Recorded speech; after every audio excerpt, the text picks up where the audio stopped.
Can a nation only rise higher, no higher than its women? Can a nation rise only no higher than its women? In today's discussion, we are going to be discussing Sara Suten Seti's powerful discussion.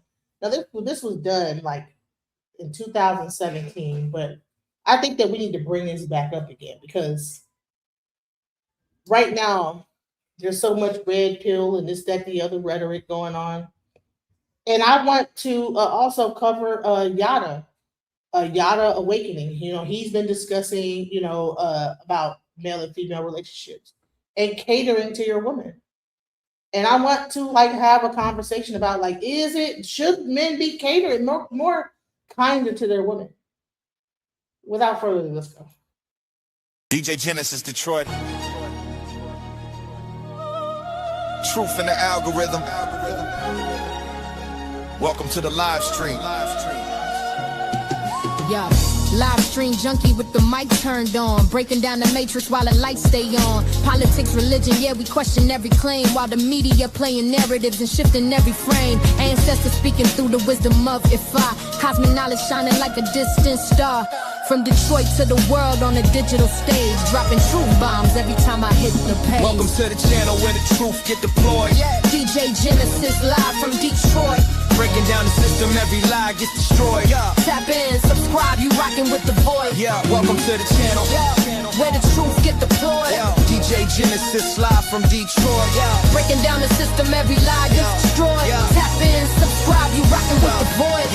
Debates on fire, got the comments going crazy, asking questions that the system can't face me. From ancient civilizations to the modern day lies, connecting dots that they hide from the public eye. Knowledge of self, yeah, the ancestors guide. When the full moon rising for the spiritual tide. This the place where the truth gets exposed. Every live stream, another chapter unfolds. Welcome to the channel where the truth get deployed. DJ Genesis live from Detroit. Breaking down the system, every lie gets destroyed. Tap in, subscribe, you rockin' with the voice. DJ Genesis Detroit. Truth seekers unite, unite, unite, unite.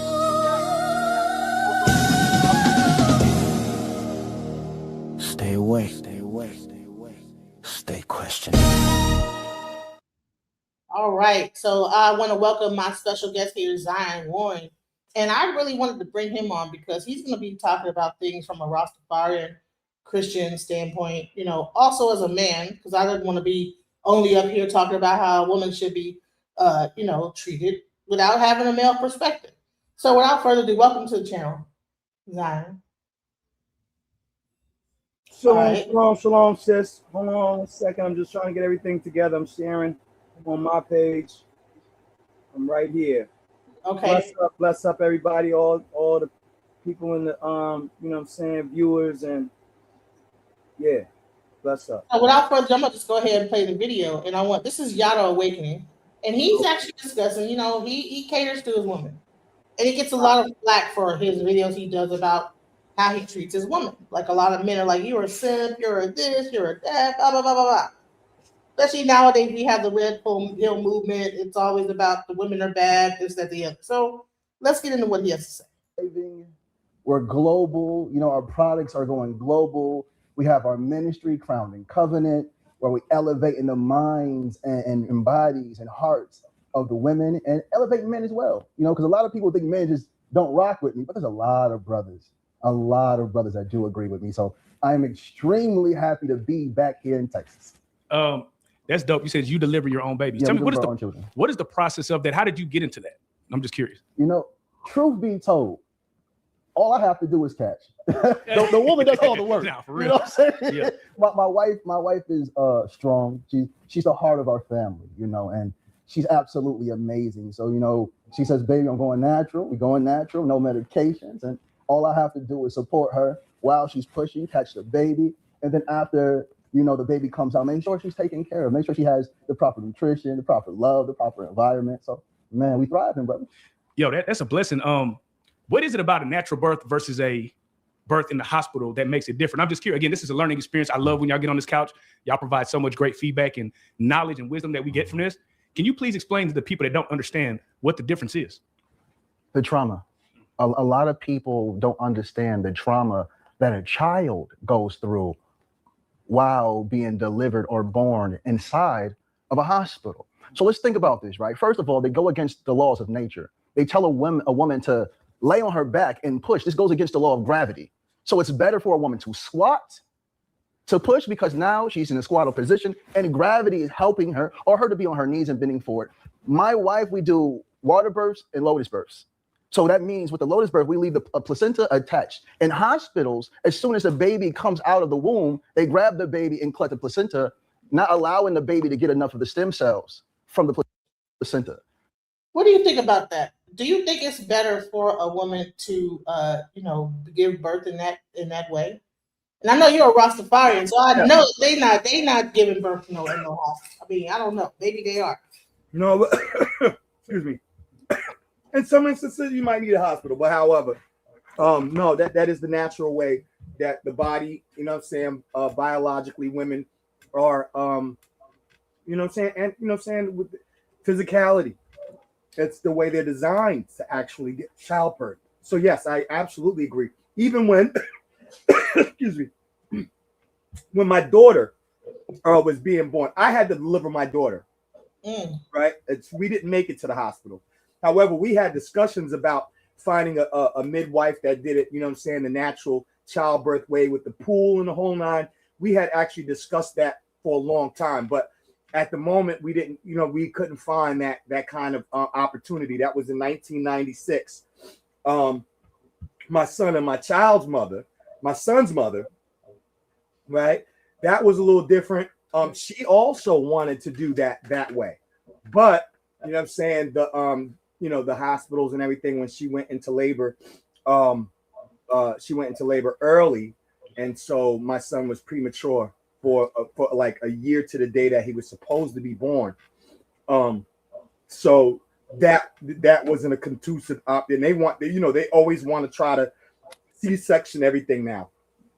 So we got jammed up with that. So we were supposed to try and get, a natural midwife and birthing situation. You know what I mean?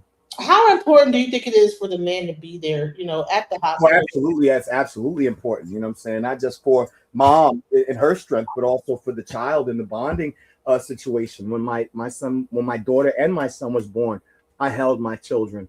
And for the men, psychologically also, the bonding process begins at day one. At minute, 0 point. It starts then. So yes, men should be there. Absolutely. There's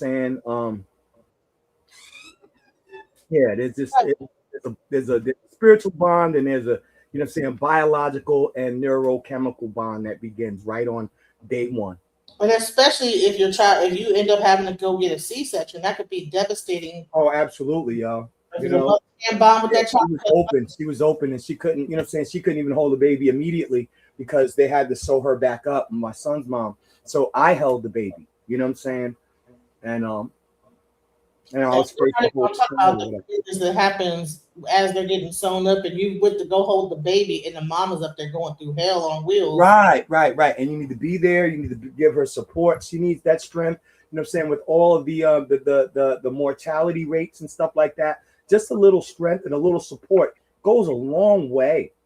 It really does. And she needs your emotional support. She needs your spiritual support. She needs your strength. When she's at that moment. If you care about your children and you care about the person who is bringing your child into this world, you need to be there. Amen. Thank you so much. Let's go. So when we give birth to our children, we leave a placenta attached so our children can get all the stem cells that it needs. And then rather than cutting it off, the placenta or the umbilical cord falls off naturally. And this is the way God intended it. And then we have to understand as well, the first thing a child needs when it comes into this world is the nervous system to be regulated. And the only way that a child's nervous system can be regulated is when it's laying on the mother, because it's memorized the mother's heartbeat, because it's been in the womb for 9 months. So as soon as the baby comes out, the baby should lay on the mother's chest while it's trying to regulate its own nervous system, because you have to understand our children don't know the lights, the sound. Right. It's just everything's just throwing them off. And the only thing that will bring them comfort is the heartbeat of their mother, the skin, the touch of their mother, releasing the oxytocins within the child and the mother to bring them closer while bonding. How did you learn that information? Was it something that you researched? Was it something that came natural to you? Traveling. And then my wife saying, I'm delivering all my children naturally. So I got to study, because birth is, for a woman, the closest thing to death. So I have to make sure, because when we talk about provision, most men only think about finances, but provision is mentally, physically, spiritually, and emotionally. So it's my job to become a scientist and study the body of my woman. Because if I say I love her, I must learn her. And that's what I did. I want to know her anatomy. I want to know what foods feed her body at a cellular level. I want to know what foods make her moody. I want to know about her hormonal cycle, the endocrine system, the nervous system, the lymphatic system. So I study the woman. And one thing about the woman, her body is extremely complex. And this is the beauty of the woman. And a lot of men might hate what I'm about to say. But when it comes to this planet, the woman is God. And I'm not saying God as the supreme being that created everything, but the woman is the greatest manifestation of God in physical form. And we can talk about this at a cellular level when you're ready. You know what's so fascinating to me is that what are your thoughts about what he said so far? I think he's showing a level of obsession that is like he's figured out a way to heal from being a freaking daggone a womanizer. Okay, so this is what I consider extreme. Yeah, it's extreme because at the end of the day, like, listen, you're placing, saying the woman, saying at the very pinnacle. Which, listen, as a husband, he can do that. However, men have importance. You have importance too to the family. So to place her on a pedestal without placing yourself there as well, being a child, it's absolutely absurd to me. You know what I'm saying? I call it. It's like it's putty pandering. It's putty pandering, and that's too much. Okay, that becomes an obsession. And there's some men, so I don't like to use the term simp, but in this regard, he is totally minimizing his own importance. So he's placing her on this high pedestal that he himself does not share with her. I don't think that's necessarily mentally healthy. It's just like dudes who have multiple women. They desire multiple women. They desire to touch as many women as they can, and if they're not able to, it hurts their feelings to not be able to have some form of effect or sexual or emotional effect on a woman. Those dudes are obsessed as well, and that's not healthy. It's simply not healthy. But what if she's pedestal just as much as he's pedestalizing I her? believe in unicorns. Trust me. Listen, I'm a total romantic, and I love my I still hold feelings, but some of the women that I've dated, like I literally just apologized to an ex. She added me back. Apologized to her for my and I think she's amazing. I'm looking at her, I see her doing so well. Beautiful children. She is on her grind, and I love her for that. And she's amazing to me. I'm not minimizing, her, but I can't place somebody above me when I'm trying to meet them on an equal playing field. I'm necessary as well. And when you like at that point, like, it's like, listen, I kiss feet and all of that. I rub back. I'll freaking cook for you, baby. I will pay. I will cater to you, not to every woman. Every woman ain't for me. Though is she God? She's divine, certainly, and so am I as a person that she allowed. That I was a champion to win such a prize. That means that I have some intrinsic divine value as well, because she chose me. This amazing freaking daggone unicorn, chose me at some point in time. So there had to be something good about me, Negro. There had to be something divine about me that she saw. The leadership, the qualities, the protection, and nurturing. Men have a way of nurturing. See, this dude is like, oh well, it's only, you just lay the baby on her. I absolutely agree that a baby should lay on the mom's chest. However, there's also a oxytonal bond between the child and the father. Why is he leaving that out? Because he wants women to eyeball him. Don't pander so much. Stay focused on your wife and stop trying to freaking daggone impress the other women in the audience, dude.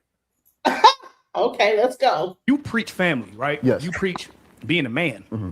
But for whatever reason, it rubs so many people the wrong way. Yes. It's funny, like it's the same thing like when they look at Sierra's husband, Russell, right? Mm-hmm. And he's nothing but a stand-up man, but you see all these toxic comments towards him. Right. Why do you think people gravitate towards negativity when you're only speaking about being a man? At the end of the day? This is self-rejection now. We have to understand the average man in America is eating a highly processed diet, drinking a lot, and then marijuana is everywhere now. So everybody's getting high. Everybody's eating fried foods. Everybody's drinking alcohol. And we have to understand what this does to the male's body. So when we're indulging in this type of behavior that's unnatural, it releases an enzyme called amoritase. And amoritase is an enzyme that converts, listen to me, audience, it converts testosterone into estrogen. And this is why these men are complaining and whining and acting feminine, because at a cellular level, you are behaving emotional because you are hormonally imbalanced. And it's sad because a lot of men say women are emotional, but in truth, men have become extremely emotional. So when a man sees another man thriving in ways he wish he could, rather than applauding it, man, you're doing a great job, minister, you gotta keep going, they say, oh, he's showing off. All right, go ahead. Yeah, that's objectionable, and it's just a total ad hom. He's effeminate himself. I just look at him. Look the way. Come on, B. This dude is effeminate. He look like he got makeup on right now. Stop it, bro. Yes, I'm glad you're doing good. I'm glad you got a great wife and awesome sauce. But he want to turn around and try to minimize other men. And certainly there are men who are weak. But to say that men should not have emotions is absolute freaking daggone gender bending freaking daggone propaganda. Women want to shame men for having emotions. Men are trying to shame men for having emotions. Bro, the way his head is tilted aside speaks volumes. You know what I'm saying? Like, come on, bro. You ain't that masculine either. And you over here on TV trying to putty pander to other women. And he agree. I don't think he's doing too much. He's doing too much. Okay, we'll hear from Lord. Too much. We're doing way too Oh man, his wife ain't happy for real. Oh, don't children ain't happy. It's because it's the estrogen and the men that's going against their natural nature of provision. So now they're looking at me as the enemy because I'm showing them in real time what it means to be a man. And when they see this, they look at themselves and say, oh man, he ain't it for real. I'm it for real, even though they can't do nothing for nobody. Shout out the chat. We have Awesome Mommy, I think it is. She said, what does he think the solutions are? Solutions to what? That's a good question. I don't know what. I guess maybe she's asking, what do you think the solutions to men being men and not harboring feelings toward people trying to give the right instruction? So let me talk to the sister. First and foremost, women have to stop catering to men and stop lowering their standards to be with men that they say they love, or the men say they love you, but they take you through all types of ups and downs and hells. I need you to understand who you are at a biological level, because you are divinely supreme. And I need you to understand this as well. A lot of men are so quick to scream that women are emotional, women shouldn't be leaders, women are too moody. But in truth, women, I need you to hear the science. So when a man comes to you saying you're too emotional, you're unfit to lead, you tell them, I have a corpus callosum. And this is a bridge in your brain that's thicker than the bridge inside the male's brain, and it connects the left and right hemisphere. So you can go from logical to emotional, from emotional to logical, because God wired you to be able to maneuver when things get high emotionally, because you give birth to children. Now, in men are only emotional or they're logical. They can't bounce back and forth naturally unless they learned it, because their corpus callosum is more thinner than inside the woman. So ladies, I need you to stop lowering your standards And if you have children and you're single parents, don't overly love your son. If he falls, don't run over there and dust. What are you saying? I said, what in the Dr. Sebi pseudo? Nigga, stop. Really? No, I mean, like, you know what I'm saying? Yeah, like, man, we have the logical and we have the emotional. He just got finished shaming men for having emotions, which is absolutely absurd and freaking daggone retarded. But now we just can't jump from one to the other. Women can do both. Women have great abilities. Great abilities. But what he's doing now right here is, you know what I'm saying, he's trying to minimize men and elevate women's gifts and the blessings that women have due to their biology, you know what I'm saying, on this super divine perspective, and making us a freaking daggone ants, bruh. That's absurd. I have a mother and a father. And biologic, I'm formed the way I'm formed for specific function. It does not minimize my position at all. And why I have to think logically at a separate time than being able to think emotionally. That's absurdity. This is all rhetoric. And this dude is sweating so hard to get other women's attention right now. It's retarded. It's shameful.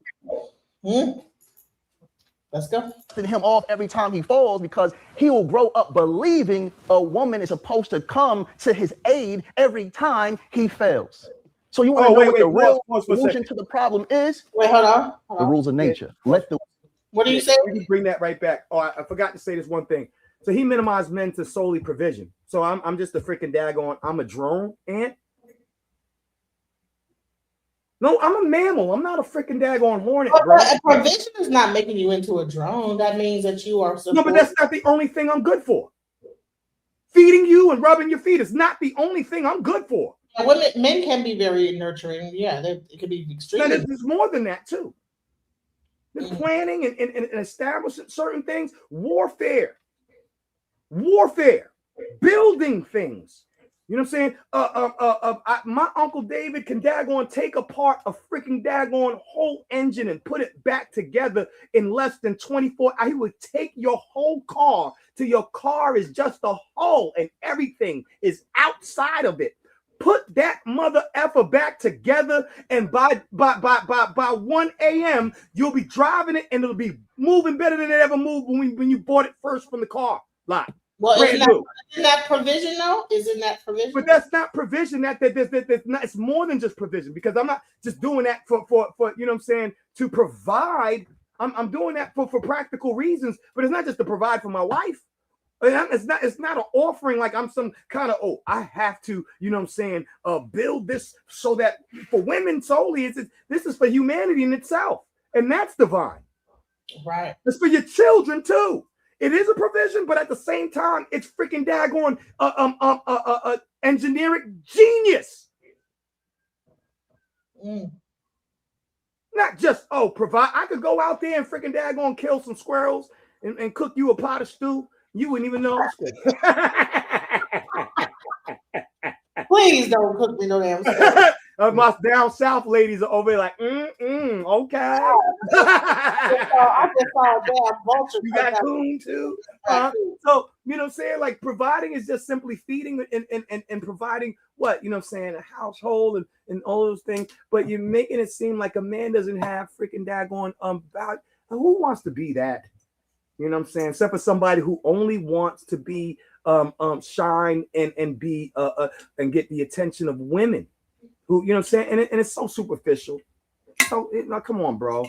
We both have divinity and we both have our functions, and neither one of them is higher than the other. This is provision for a man extends far beyond mere financial support, encompassing a holistic responsibility to nurture his family or partner physically, emotionally, mentally, and spiritually. It is a proactive whole man approach, as discussed on Radiant Marriage, that turns chaos into order, offering stability, safety, and consistent loving action. But watch this. It doesn't have to be just for marriage or just for women. I can do that for myself. I can do that for my brothers and my friends and my mother. I can do that for my son and my daughter. I can do that just because I can. It don't have to have boobs and a uterus attached to it. Unless that's all you think about, nigga. Let's go. Learned it because their corpse's columsum is more thinner I want you to hear what than inside the woman. So, ladies, I need you to stop lowering your standards. And if you have children and you're single parents, don't overly love your sons. If he falls, allow him to get himself up. Don't run over there and dusting him off every time he falls, because he will grow up believing a woman is supposed to come to his aid every time he fails. So you want to know what the real solution to the problem is? The rules of nature. Let the weak die out. You women are procreating with weakness. That's why when you get pregnant, they abandon you. When you get pregnant, they abuse you. When you get a little money, want to take it from you. They try to weaponize your children against you when you don't want to be with them. Stop procreating with weak men, because in nature, God says you only procreate with strength, because naturally the weakness will die out. This is the solution, ladies. Does that sound like eugenics? I don't know. Anyways, what he's saying, don't pick up your boy. Is that like a thing for single mothers, like that we're over like nurturing to our sons, no. And that is the reason why they end up expecting women to do more for them, or what? What do you think he's saying here? Like, I think he's just, you know what I'm saying, finding anything to pander towards feminists and women who have been hurt and have been in, you know what I'm saying, horrible relationships, and just trying to take a position of anti-male. You know what I'm saying? The dude has a vagina. Wow. Raise the bar. You set the standards. Men can only do what you allow us to do. That's deep, because you know, like I work with a lot of Indian women, right? Because I'm an engineer. Okay. And it's funny because they're attracted to nerds, pretty much what they would call nerds, smart. So like their husbands be engineers, successful. Mm-hmm. So you're basically saying if the black woman as a whole raised their standard and said, hey, I'm going to require a level of education, I'm going to require this, that is the solution to changing. If she says, first, the education is good, but if she says, I require you to be able to understand and utilize emotional intelligence. What does that look like? What does emotional intelligence look like? When a man can look at his woman and before she says something out of her mouth, by her body language, he did, oh man, I must have did something wrong. Let me backtrack. Oh, baby, I know I said this has hurt your feelings. I apologize. Most men are unable to come back to the women that they say they love and say, baby, I'm sorry. I'm sorry. All right, I gotta respond to that. Understanding that he did something. That's kind of true. You know what I'm saying? I actually did that yesterday. She didn't say anything. You know what I'm saying? She left me. I don't think she's necessarily leaving me on read, but you know what I'm saying? She kind of left me on read. But you know what? When I learned from conflict resolution is that just because you apologize, it does not give you the right to come here. My son hurt himself. Let me fix his finger. Give me your thumb. Hold on, let me do my daddy duties. We're seeing a nurturer right here. He nurtured his own son. I gotta wrap my son's finger. He's hurt. He hurt himself running. But I will say this is that when we're talking about like what he's saying, he's like, okay, well. Huh? Say it again. Yeah, I was saying you're hearing your father being nurturing right here as you're doing. And utilize emotional intelligence. I'm gonna say this. I'm in relationships. I agree with the emotional intelligence part, but see, like what I was gonna say about the who said that? Super. Beta, he trained. And I don't even like to use those terms, but this is crazy. So when it comes to like when I made the apology or whatever, but I also have to, you know what I'm saying? Like I can't expect her to freaking daggone move just because I apologize, she needs to forgive me. No, listen, you apologize, you put it in the air and you let them, you know what I'm saying, heal the way that they have to do it. You don't have to daggone be you know what I'm saying, like people who just think that, oh, I did this, like JJ7000. Oh, I did this, so you should do that. Like, no. Conflict resolution does not require me to even accept your apology. That part was partly for yourself, for your own freaking accountability. But you know what I'm saying? If I should, it would be in my time, not in your time. In the same way, I apologize to her. You know what I'm saying? I love her so much. I missed that, and I effed up. And I acknowledge that, you know what I'm saying, where I effed up. You know what I'm saying? I was dealing with two breakups. I was on a double rebound, you know what I'm saying, broken when I met her. And so she got a broken me. And I could have did better for her. I apologize. I got that off of my chest. How she in turn internalizes it or accepts it or receives it, whether she wants to speak to me again or not. You know what I'm saying? I tried to do what I had to do to at least, you know what I'm saying, say, listen, it wasn't you. You know what I'm saying? You know, I know you know it wasn't you, but I'm telling you it wasn't you. You know what I'm saying? Because a lot of niggas ain't going to do that. That's a fact. However, come on, B. This dude over here is super fast. He got panties on.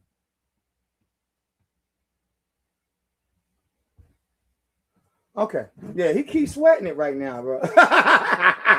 He keeps sweating. But I'm going to say this.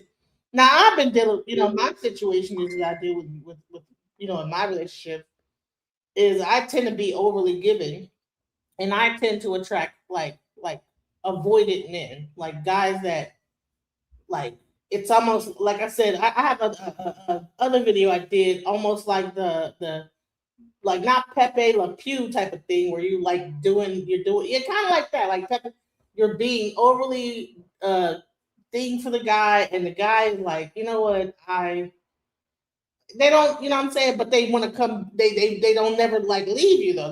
It's almost a thing where they'll avoid you at the same time as they try to be close to you at the same time. You know, they don't want to let you go. They'll come in and show relationship and show love and whatever, but then it'll be like a time where they're just. I believe they call that seagulling. The new term I saw recently, seagulling, is when, because seagulls will literally they'll eat and they'll get their fill, but if they see food and they see another bird, they have to snatch it because they don't want the other bird to have it. And so it's the same thing they say with relationships. A woman can do it too. A woman can seagull you as well as a man. But if a man says, oh, well, I'm not really interested in really having, you know what I'm saying, a committed relationship with her, but does not want her to, or anyone else to be that man for her, then he is trying to take more than, you know what I'm saying, he just because he doesn't want anybody else to have her. Same thing has happened with me, with women too. Yeah, so not that I'm the flyest dude in the world. I'm not bragging or nothing, but you know what I'm saying, there was a couple of women who tried to cock block me on, you know what I'm saying, because they knew that they, you know, okay, we had a moment, but it wasn't that serious. And now you want to try to block me from a girl who, you know what I'm saying, or being with anybody else who might actually meet, you know what I'm saying, the standards or the, you know, my desires. Man, there's a girl, what's her name? Coco Brown or Coco something. And she has a song, as soon as I finally find someone else that I like, here we go. You know, it's like the dude like almost can sense that you're talking to somebody else, and they'll come and try to disrupt that, and then now you're in this cycle. And so, and it probably happens with women too. It's called the avoidant and the attached. That's what I've looked it up. It's called the avoidant and attachment style. So you have a person that might be used to being neglected or whatever, and they're overly attached. The avoidant was neglected as well in a certain way. Well, like what they'll do is, because whatever, like the attached person, they had to be overly whatever to show up for their parents. The avoidant, like, they didn't get anything, and they don't want no one to love them. You know what I'm saying? Like, just like love or whatever, too much closeness makes them run. So it's like a thing right. So they're afraid. They avoid too much emotional bonding. You know what I'm saying? Because then they feel vulnerable, or they leave themselves open to being hurt again. So right. Right. And you get like those text messages that like 15 paragraphs long, like, well, why are you? Jesus, like leave me alone. And then you know, stop talking all together. Yeah, I don't do that shit. What happened? If it takes more than freaking daggone a sentence or a fucking guy, I'm not doing no paragraphs, baby. You know what I'm saying? Like the woman is just the whoever just dumping all their stuff off and say what I say. That's it. The man ain't even reading it anyway. You just up there just talking. Yeah, I'll keep it short and sweet. just rambling and then the guy's like, man, I'm not reading that bullshit. And then they just come back like about a week later, and it was like crazy. Like what? So, anyways, let's go. What does that look like? What does emotional intelligence look like? When a man can look at his woman and before she says something out of her mouth by her body language, he did. Oh man, I must have did something wrong. Let me backtrack. Oh baby, I know I said this. It's hurt your feelings. I apologize. Most men are unable to come back to the women that they say they love and say, baby, I'm sorry. I'm sorry. I'll give him applause on that If a one. man is unable to come to an understanding that he did something wrong to hurt the person that he loves feelings and apologize, if he doesn't do that, he doesn't process or understand or utilize emotional intelligence. And then after he gains the emotional intelligence and then, you know, the education and the finances, because a man can be wealthy and lack emotional intelligence and still destroy a woman. Let me ask you this, because we had this conversation yesterday, right? Ari Lennox mentioned she had relationships with sweet men or good guys, quote unquote, but she always fell for the toxic guys, right? And we were talking, it was amongst us, right? And they were talking about like why a lot of the men end up being toxic is because they were taught that if you're too nice, they're gonna run over you. So they start being toxic towards the women. What do you say to the men that learn that behavior because they feel like that's what they have to do in order to get a woman? I would tell men this. First, any man that goes against a woman, any man that steps to a woman to destroy her, any man that steps to a woman to misuse her will fall. You will lose everything. We've seen it over and over again. I don't care how much money this man had, how much power this man had. Every time a man goes against a woman, he falls. We've seen this. And women, they're going after nice guys. See, women, you don't need the doormats. You need a warrior. You need a man that's able to be a beast in these streets, but a lamb in the home. Because we have to protect you. We have to provide for you. We have to lead you and guide you. And not just you, but also the children. So you don't need a nice guy because nice guys are the pushovers. You need a disciplined guy, the one that he knows he can go outside and rip somebody's head off his shoulders, but his discipline tells him not to.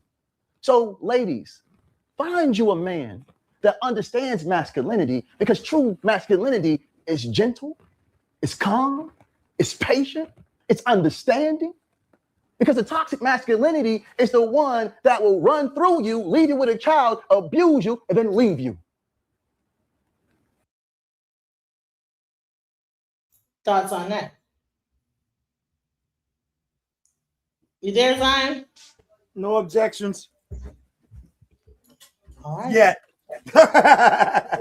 And men, I know a lot of you have never been led by men.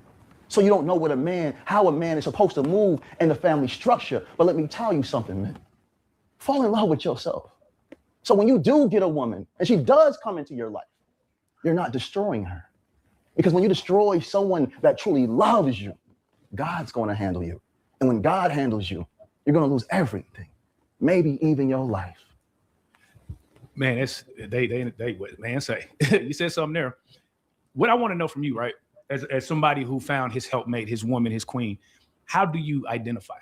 Like, there's a lot of men that I feel like they'll have maybe that person and they don't know really how to identify it. What are some of the steps that you took to identify, okay, this is my person? For a man to know what's for him or who's for him, he must understand himself. And this is why we must get into a deeper understanding of our nervous system. Because a lot of men say women are emotional, but in truth, we have become extremely emotional to the point God can send us a woman that was designed to elevate our lives.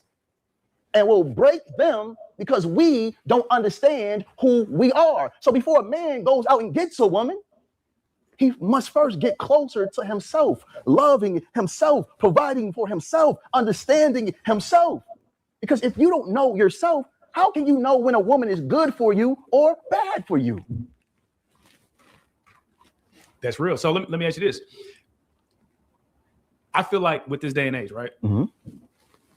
A man who knows himself, who takes care of himself, who has the money, has a plethora of options. He's going to say, why would I settle down? It doesn't make any financial sense. It doesn't make sense on paper. It doesn't, you know what I mean? It's like I have an abundance. Everybody wants me. Why but that's not a man. A child thinks like that.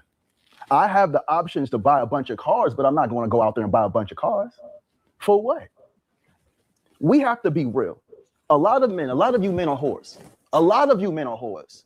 Y'all talk about the women, you downplay the women, you speak down to the woman. Oh, she slept with this man and this man. Some of you men slept with 100 women, 200 women, 300 women. Now you're talking about... Man, hold on. Let's talk about it, because Megan Thee Stallion, right? Everybody was getting on Megan Thee Stallion and this relationship with her and this dude, right? But we're not talking about how many how many women that the man slept with. We want to just talk about her, bankroll of men, Let's talk about this. It's like a lot of men, they'll call a woman a whore, but they're a whore, Right. That is toxic. Let's go into it. That is good. No, I absolutely agree. You know what I'm saying? I've seen it in my life, you know what I'm saying, with a lot of men, family, relatives, and like I said, I don't know if I say it last night? Yeah, I think it was another night at something. I was talking about how, my uncle was the one who had influenced most of the my youngest. He's the youngest on my father's side, and he would be my youngest uncle, even in the area of my mother's brothers, and we all call him Master P. You know what I'm saying? Because he was a womanizer.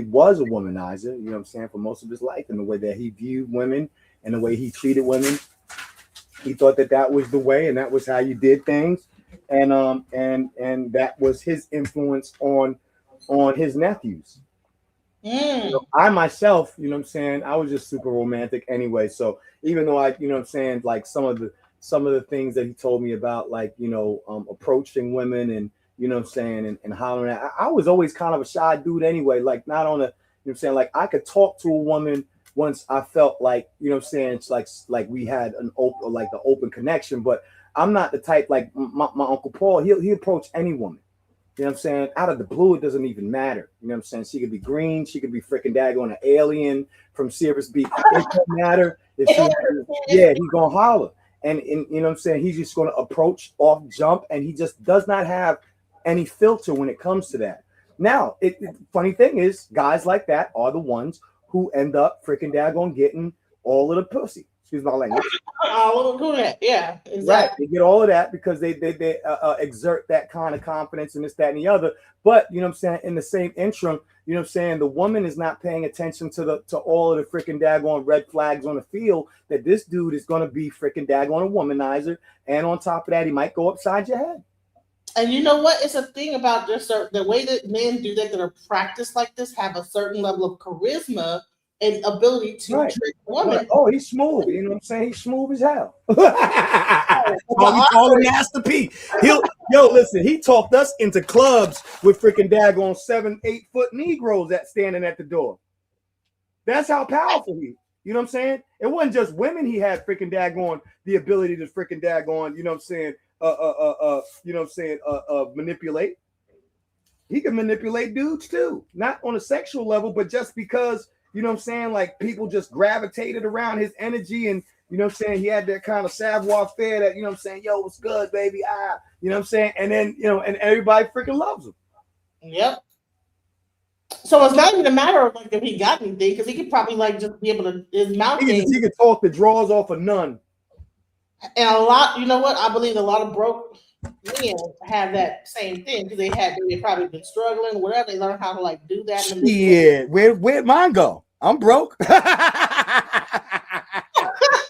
Where's mine? For the prize? How can you be the prize when you're afraid of a gold digger, but you're not afraid of HIV? I'm gonna repeat this again. How can a man be the prize when he's afraid of a gold digger, but he's not afraid of HIV? Come on, brothers. Hey, boy, he said something there. Come on, man. You talking about options? A real man knows he can walk in the room and pull anything walking, but he's happy when he walks in with the queen. That's what kings do. Peasants play in the dirt. Only peasants. I don't like that. All praises be I to don't the like Most that. High. I can't. Forgive me, brother. I can't my pull passions. every No, woman. hey, The they only love you. type of woman I could pull is a queen. The only type of woman I cannot pull every woman in the room because every woman ain't on my level. Right. And I ain't on their level. I know my lane. I know what I want, and what I want wants me. Mm. You understand what I'm saying? Right. So no, that he sound like Master P on some dumb. Like this dude is a womanizer on the low, trying to freaking daggone. He ain't fooling nobody. All right, so let me fast forward a little bit. Let's go into he paying his wife. Get any woman in the room. Like, why would you want every woman in the room? You thirsty like that? Right. So let's go in. He paid his wife $200K or something. You to write this book here. It's bragging, yo. My mother. And the reason why I say my mother is because I watched my mother go from relationship to relationship while her health is destroying. Now, my mother didn't deal with a lot of men, but the men that she did deal with destroyed her immune system. And then my mother got cancer. She got bone cancer. And then I had to reverse that cancer out of her. And this is a proven fact. You know, I know someone mentioned that one time, but I was able to reverse my mother's cancer by understanding the power of the nervous system, understanding that the woman's biology is different from the male's biology, even though they try to say men or women are equal. That's not true. The woman's body is more complex. So when I created this book called The Protected Woman, I thought about my mother. I thought about my beautiful wife. I thought about my daughters, because we have to understand the truth. And I recommend this book for every single woman walking the earth, because it's going to allow you to know you're not crazy. A lot of you women think you're crazy because these men told you you're crazy. No, ladies, you're nervous. Book that you read. Go ahead. What you say? Is it his book or a book that he read? He said. Oh, it's his book called The Protected. Oh, okay. This is what it's about. He's selling his book. Got it. Go ahead. Let's go into the most replay. He's selling it. He knows who he's marketing to. Every man is from the womb of his mother. That's where we're from. Where are you from? The womb of my mother. I don't care what landmass you were born on. We're all from the womb of our mothers, but we'll rather respect a religion more than we respect the feminine that births our beings into this world. Come on, man. We're sick. We're sick. Look, first of all, I need guys to look at Jesus and then look at Mary Magdalene. They try to label her as a prostitute. They try to call Mary Magdalene a prostitute when in truth, she was the closest one to Christ, because they don't want women to know how great that they are. And then I want to talk to the Christians. I know the Christians will be mad at me right now. A lot of you that are claiming to be followers of Jesus are truly followers of Paul, not Christ. And Paul went against everything Jesus said. He told you not to listen to a woman. Jesus told you, you without sin cast the first stone. So who are we following? And I don't want to get into religion or the topic of religion, because it can be debated, because everybody has different beliefs. But if you can't believe in the woman that you see, how can you believe in a God that you can't? No, praises be to the Most High. No, praises be to the Most High. What are some takes that, sorry, okay. When it comes to male, how, I'm trying to, okay. For women, yes. What are some ways that women can be there for men, or to see, what are some tips or thoughts that a woman can be there for men? I know I probably didn't say that right, but I'm trying to loving, caring. In general. Like support, a man? Supporting, because I know you speak on women a lot, and how men can be there for women, but how can women also be there for men? They shouldn't. Not right now. The woman needs to be there for herself. The majority of all women, this is where I'm gonna leave. I'm done. Okay. You don't leave. Oh my God, I'm disgusted. For real? For real? Did he just say that? He did. Lord, he knows who he's selling his book to, and women buy books. All right, niggas ain't gonna buy his book. He know who he's selling his book. He know who he marketing to. Well, who is he? And half of the sisters will look at him and call him a Timu, version, a Timu Usher. This is where I believe that he got some of his information from. Oh, this guy. So let's go. You know, and most definitely we paying homage to our goddess. You know what I'm saying? And like we supposed to. You know, and I'm not gonna fall short. I'm going in and I'm digging spiritually inside the souls of our people. I'm gonna be digging spiritually deep inside of the souls of our people to wake them up to this ancient wisdom. Because if we don't wake up, all this success that we talking about, we ain't gonna never achieve. You understand what I'm saying? I gotta talk to y'all today. When we say that the black woman is God, that's exactly what we mean.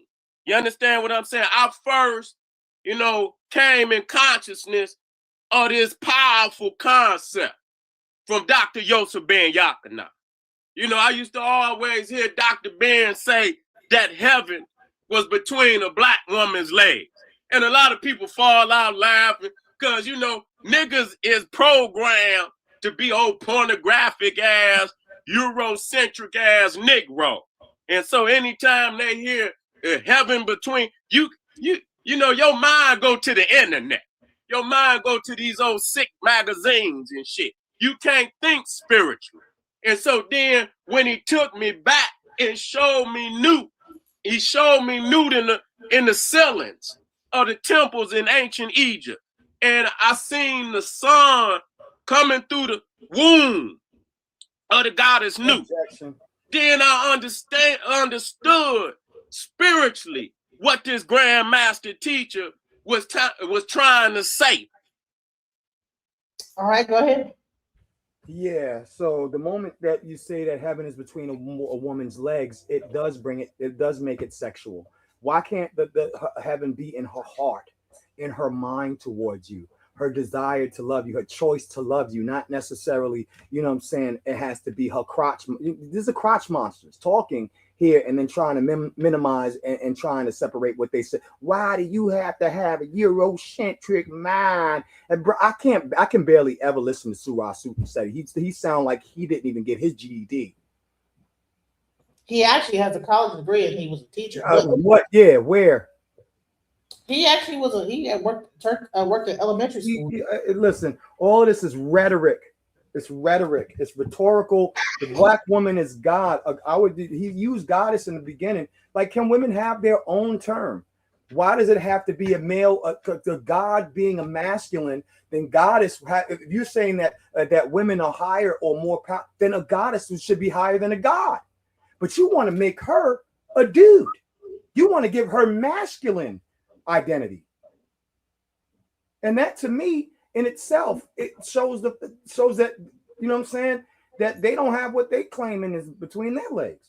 Before I get into Seti's full thing, I wanted to actually bring in E5. Me being an E5 priestess, I wanted to actually bring in this guy who gave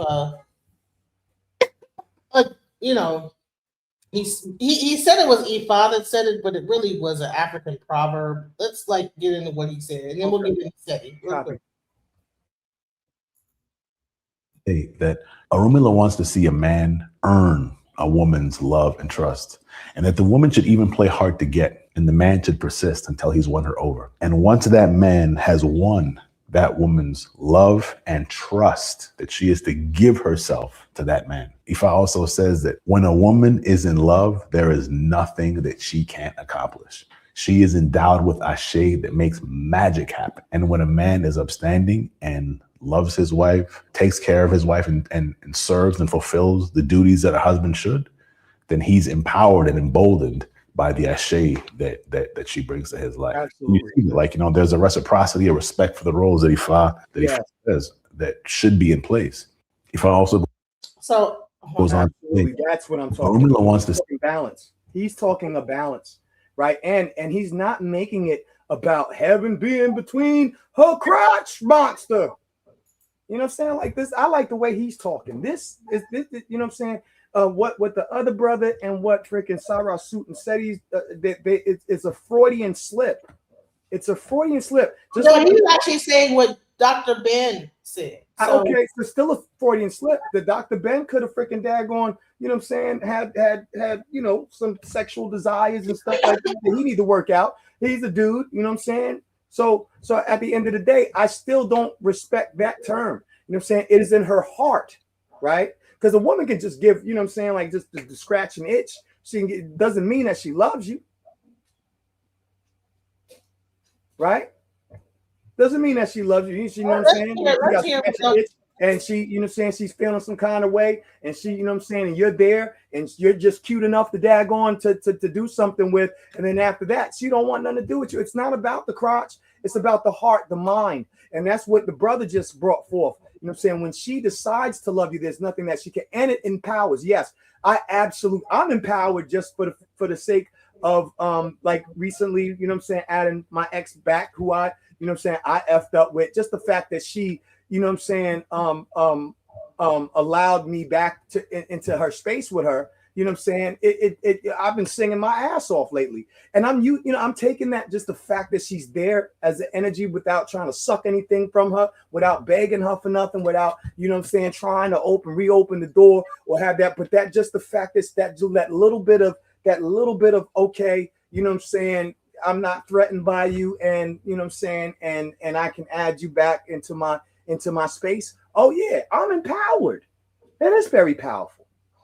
But it didn't have to come with a crotch. But hold on. I think that when people hear that, let's hear what the rest of this is. He might get deeper in it. Let's go. You understand what I'm saying? It's a deeper meaning to a whole lot of things that people just don't understand because they've never been taught, you know, in a patriarchal system like we in today. You understand what I'm saying? But in Africa, even today, even in the ancient world, you know, we lived under a matriarchal society. You understand what I'm saying? Where the bloodline came through the woman. Where the bloodline came through the woman. And I'm going to tell you why. And then I'm going to get back to why I believe, and no, I don't believe, I know that the black woman is God. I don't believe, I know it. And I could drop the facts for any nigga out there. Any nigga, any beast. I'm not holding it up for nobody. Because they done spit on the black woman for so damn long that it's time for her rise to happen. Because until the black woman rise, ain't nobody rise. That's a fact. On there. You know, I just used to clicking comments. I didn't even realize. Get blocked. Like why do they come and sniff our nuts? If we're so less, then why are they so focused on, why are they so obsessed with us? I see racist white people say stuff all the time, and I keep it moving because there's no point in arguing with a bunch of daggone hog people. Yeah, delete it. Like, why would you say that? Because listen. Yeah, take your swine ass back to friggin', you know what I'm saying? She don't even know history. Right. Let's saying rhetoric just like that's a fact. Rhetoric. Right. You know, don't be a retard. Even the goddamn white man Willie Lynch put in his book, say the only way I could put this shit in effect and it'll last for 10,000 years. The only way that is gonna change if you change the psyche of the woman. Go read the Willie Lynch. See, even the white boy know more than you Negroes. See, you busy around here worshiping white Jesus, yes, Yahweh, yes, Allah, yes, Buddha, yes, Confucius, any goddamn religion you go in. Goddamn it, the main figure of that religion is a man. No woman in nowhere in the religion. Okay? And she's the source of all things. She is the source of all things. When we talking about God, and this is why I had to say the black, not that in the masculine sense, God is the creator. If you go in any dictionary, they'll say that God is the creator. And so, yeah, you know, some Negroes thinking they being slick by saying that, oh, she's the goddess. But see, when you dealing in any religion, The God is the creator, and if it's a goddess somewhere, she's just a consort. You know what I'm saying? The God is the one that's creating the universe. God created man and woman. Okay, I ain't never seen a man create a woman. I ain't never seen a man create a woman. Okay? Now, if you a man and you on this planet, you understand? If you ain't got no belly button, you's a Frankenstein. And if you got a belly button, that lets you know that a woman preceded you. That's a mathematical fact, even though it's an enigma, because we know that it takes, today, as we, logically could see, it takes a man and a woman to create a child. But the enigma is that a woman preceded every man that's on the planet. Every man. Every man got a navel, which means a woman preceded him. That's a fact. Okay? It's an enigma, but it's a fact. And so when we talking about the creator, the only thing that I see creating Africans today is the African woman. She's the one, that births the nation. She's the one that gives birth. She's the one that's holding the child in her stomach for 9 months. What a woman eats, her child eats. Okay? And if she put poison in her body, it goes into her child because they won. See? They won until the child come out and they cut that in biblical cord. They won. I can't say. So let me just show you this real quick because I want to also just give clarity, right? This is ChatGPT, but let's go. I asked, okay, what does sperm do in procreation? Can you guys hear me? I totally did the same thing. Go ahead. I got mine up too over here, my co-pilot. Okay, so it says in human procreation. Let me see if I can close this, okay? In human reproduction, sperm has one primary job: to deliver the father's genetic material to the egg, so a new human can begin forming. Here is how it works clearly in biological. It carries DNA, half the blueprint. Each sperm cell contains 23 chromosomes, half the total needed. The egg from the woman also has 23 chromosomes. When they combine, they form a full set, 46 chromosomes, which determines things like traits, sex, and genetic makeup. All right. So during intercourse, millions of sperm are released. They travel through the cervix, fallopian tubes. Only a small number actually reach the egg. If an egg is present, ovulation, one sperm may successfully penetrate the outer layer of the egg. Once the sperm enters, the egg blocks all others. Okay. It then combines genetic material. The sperm's DNA merges with the egg's DNA. It creates a zygote, the first cell of a new human life. The sperm carries either X chromosome or Y. Yes. Okay. So stop right there for a second. He just got finished saying that the woman, basically creates. It's both, because and it depends on the kind of sperm, whether the sperm has an X or the sperm has a Y, that determines whether the egg that receives it. Now the egg we found in science that the egg can be selective. The egg don't have to let none of your sperm in there if it don't want to. So there is. The egg is very powerful in choosing which sperm that it chooses. But sometimes we still get birth defects and such, what have you, right? But it is the male sperm that is either an X or a Y predominantly that decides the gender. So for him to leave that out, this is why I'm saying he's rhetorical. And I'm sorry, just the way he talks, he just does not come off very intellectual at all. He sounds like it's like prison freaking, scholarship type banter, and that's why I can't really listen to him for long. Well, that's my friend. So I respect you for that. I personally just cannot. But we're gonna get into the science. Yeah, man. He's pandering too. You know what I'm saying? If he's your friend personally, you know what I'm saying? I mean, you probably know more about his personal relationships than anybody, and that's between you and him. But you know what I'm saying? I can make a freaking daggone a guess about, you know what I'm saying, his some of his relationships. You know what I'm saying? I might be speculating or what have you, but I don't think I'd be far off just by his character. He reminds me of Master P, just a little less articulate. All right, so let's get into it. Simple way to think about it. Egg equals environment, nutrients, half the DNA. Sperm equals delivery, the other half of DNA, trigger for development. Once fertilization happens, the body takes over, cells divide, the embryo forms, and pregnancy begins. All right, so after fertilization, week by week, we don't have to go into that, but the bottom line is that the sperm is the spark that triggers what happens during like the whole uh, aspect of birth, right?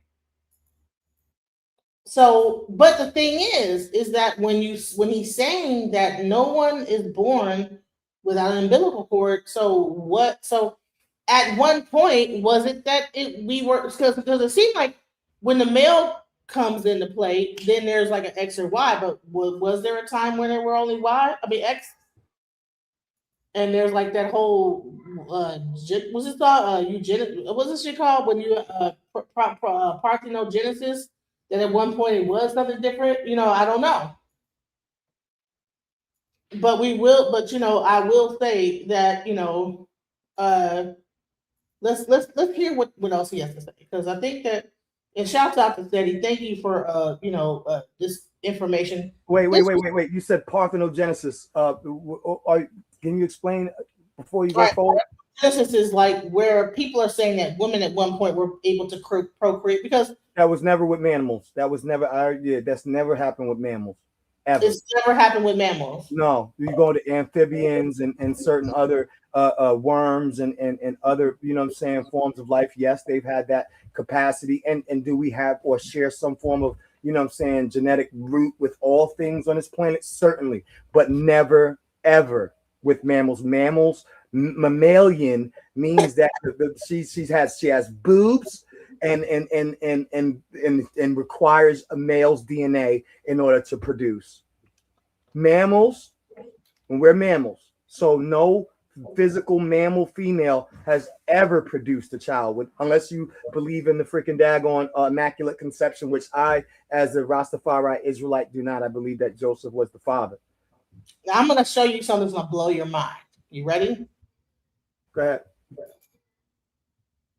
All right. I'm going to show you this, and it's going to blow your mind. So based on Swedish legislation as of mid-2025, all right,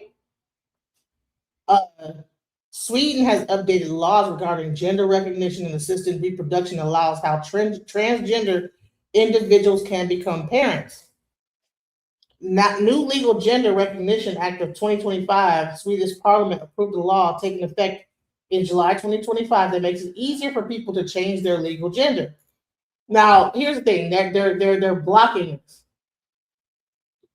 What they're trying to do is create a way that trans men can be able to give birth to actual like using I don't know what they're gonna do. Somehow they figured out a way. Come out looking like Quasimodo. They're gonna come out. I swear to God, if they do this, it's gonna be horrible. They're gonna come out looking like, what was that thing? The movie with the dude that had the lions freaking daggone genetic mutation freaking daggone. Oh man, they found some kind of weird way to be able to like use two sperms and somehow take and make a biological baby based on no. It's gonna be like Quasimodo. No, you're gonna come out freaking weird. The hunchback, a Notre Dame looking ass. He gonna have a titty on his back and a testicle. Have a titty on his back and a testicle on his chin. Listen, listen. This is why I'm bringing this up, because I think that when we think about parthenogenesis, I think that we always think that we were in the Stone Ages doing type of stuff, but I think that we have had advanced civilization. We have advanced, and then we have fallen, advanced, fallen. So it's not hard to think that we probably had I know it sounds like off the wall, that maybe there was a female civilization that actually had like some futuristic shit going on with it. Pseudo. I'm gonna say it like Off West. Listen, I might be. I'm gonna say it like Off West. You pseudo, because evolution.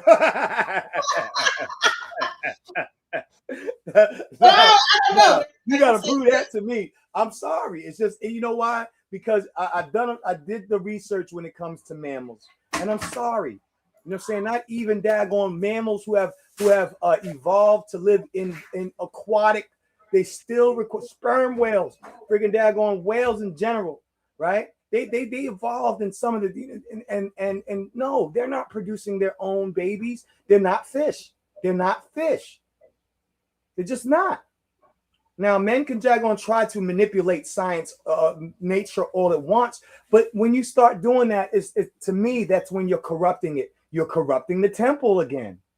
Remember, you're defiling the temple. There's a balance for a reason. Okay, amphibians can freaking F themselves and make a baby. Do I want to F myself? No. You know what I'm saying? I wish I could find that video where the guy was talking about how like they are. I'm gonna find it. No, don't do it.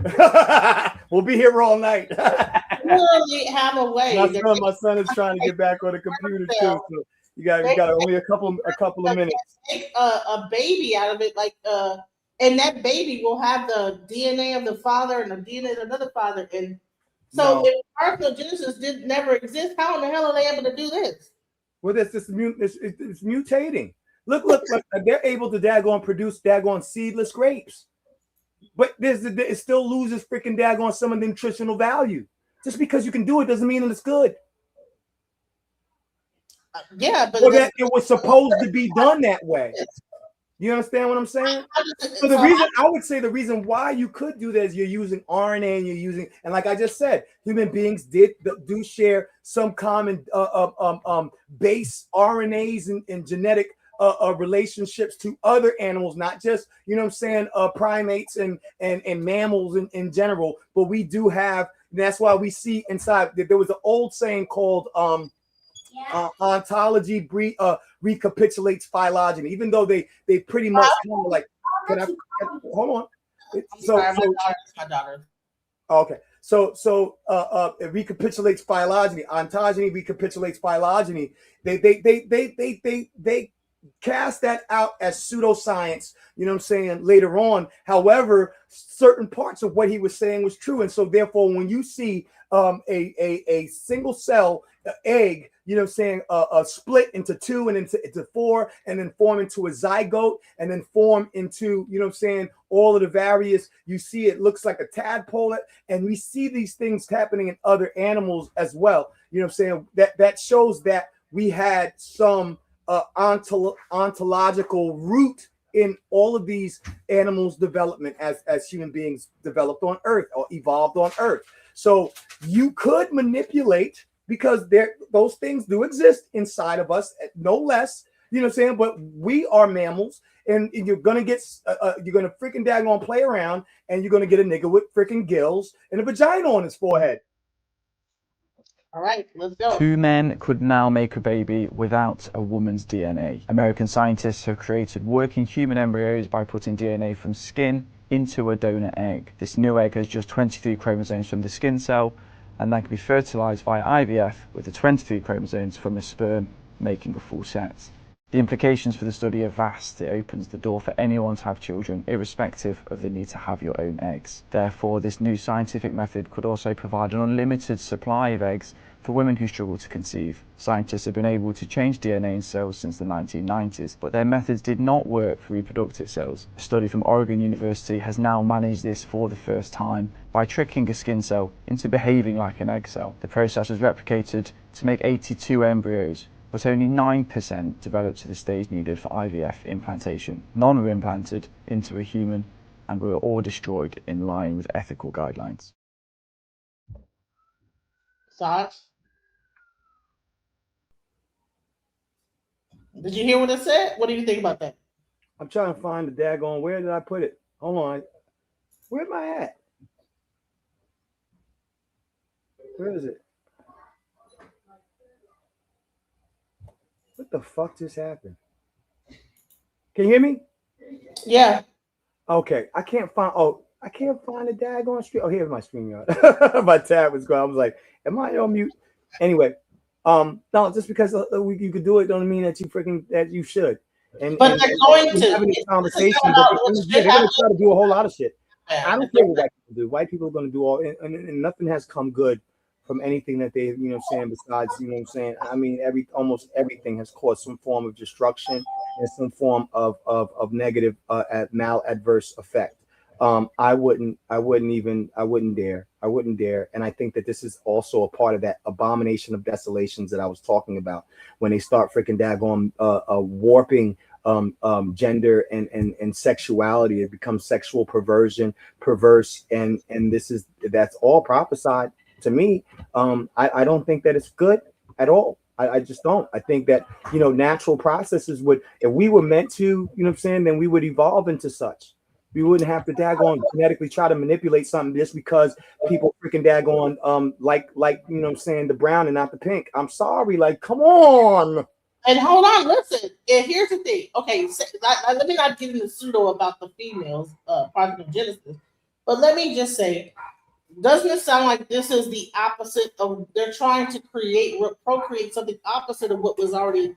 Have you ever wondered how two men like us have a baby via surrogacy? This can sometimes be an overwhelming subject, so let me break it down for you. The first thing we did was to find an egg donor. We then fertilized her eggs with half of France's sperm and half of my sperm, and then created embryos. We ended up having to do this section twice to get enough embryos to create our family. Once the embryos are created, they grade the embryos and put the highest grade embryos into our surrogate. In real terminology, our surrogate is actually called a gestational carrier because we didn't use her egg. First of all, can we stop using the term gestational carrier, you moral monster? It's a woman, a human being, a mother who's going to give birth to a child who is also a human being. A child that, by the way, has a right to be raised by his mother, to have his mother in his life, instead of being perpetually deprived because somebody wants to purchase him. But that's really what's happening here. It's about purchasing. He has the right not only to his mother, but to be born, to be created from that loving union of his mother and his father.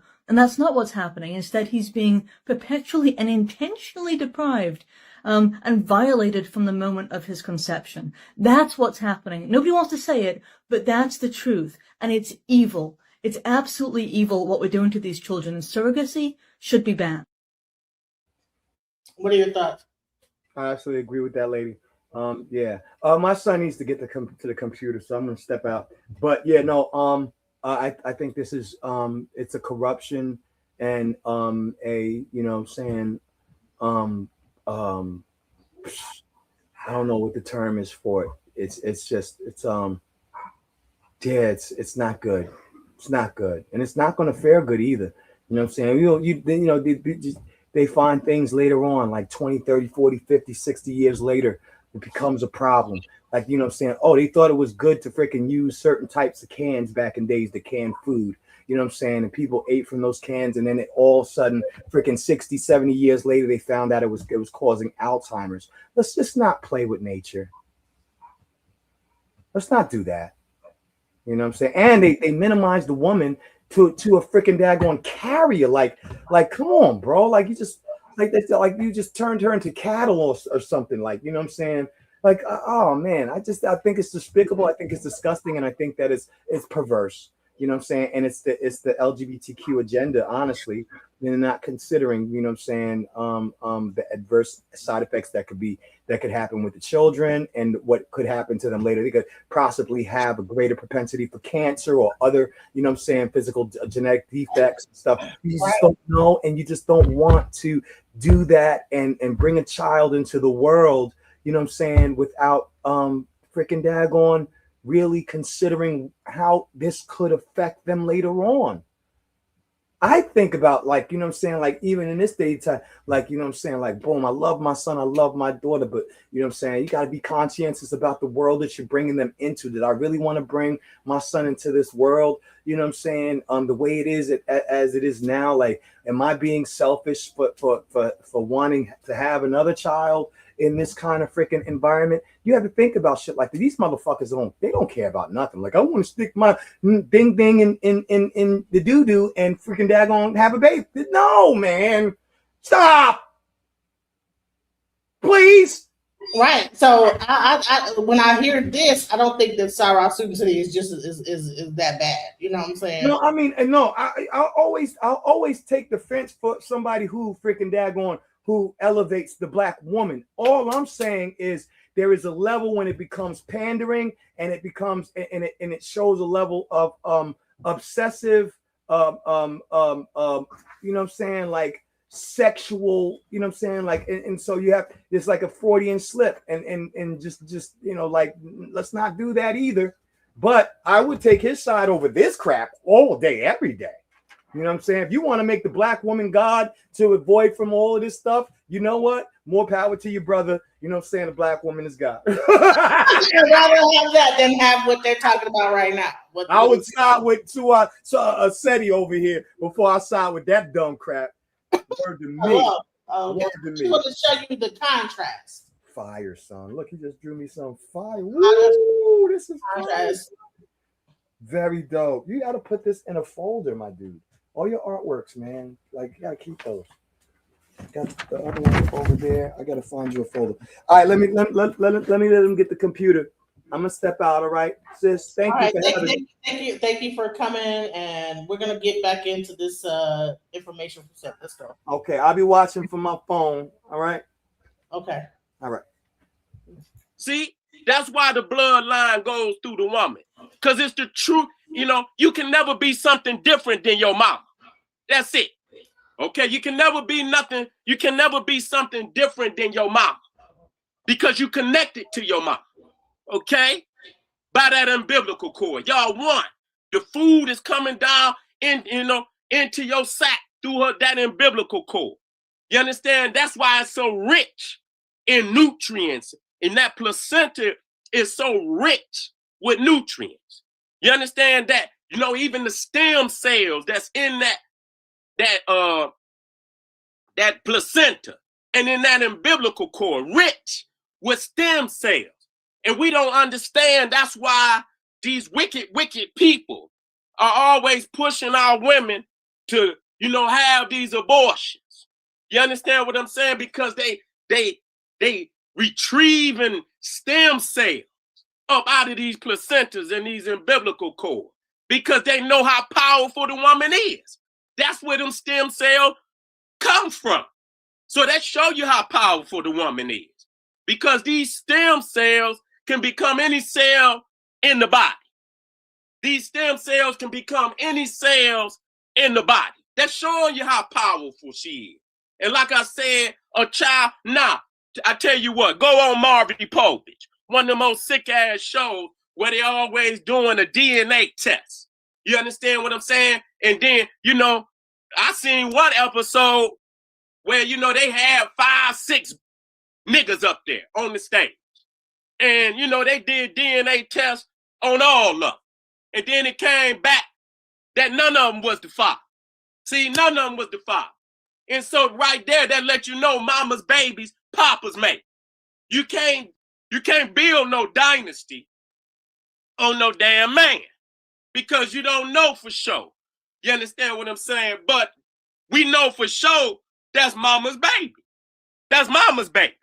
You understand what I'm saying? And so Africans set up from ancient times that the black woman was the source of the true bloodline. That's why when you go in ancient Egypt, when you talk about Aset, her name means what? The throne. The lap of your mama is the throne. She is the one that ordains you, nigga, to sit on the throne, which is her throne. That's her throne. Okay? That's her throne. And so that's why it's necessary to explain this to the brothers. See, these niggas thinking they a king without fulfilling their divine responsibility to their mama and to their woman. You ain't no motherfucking king unless you ordain the king. And in order to be ordained the king, you got to fulfill the divine responsibility that this woman put on you. Okay? You can't even further your bloodline unless she ordained that on you. Okay?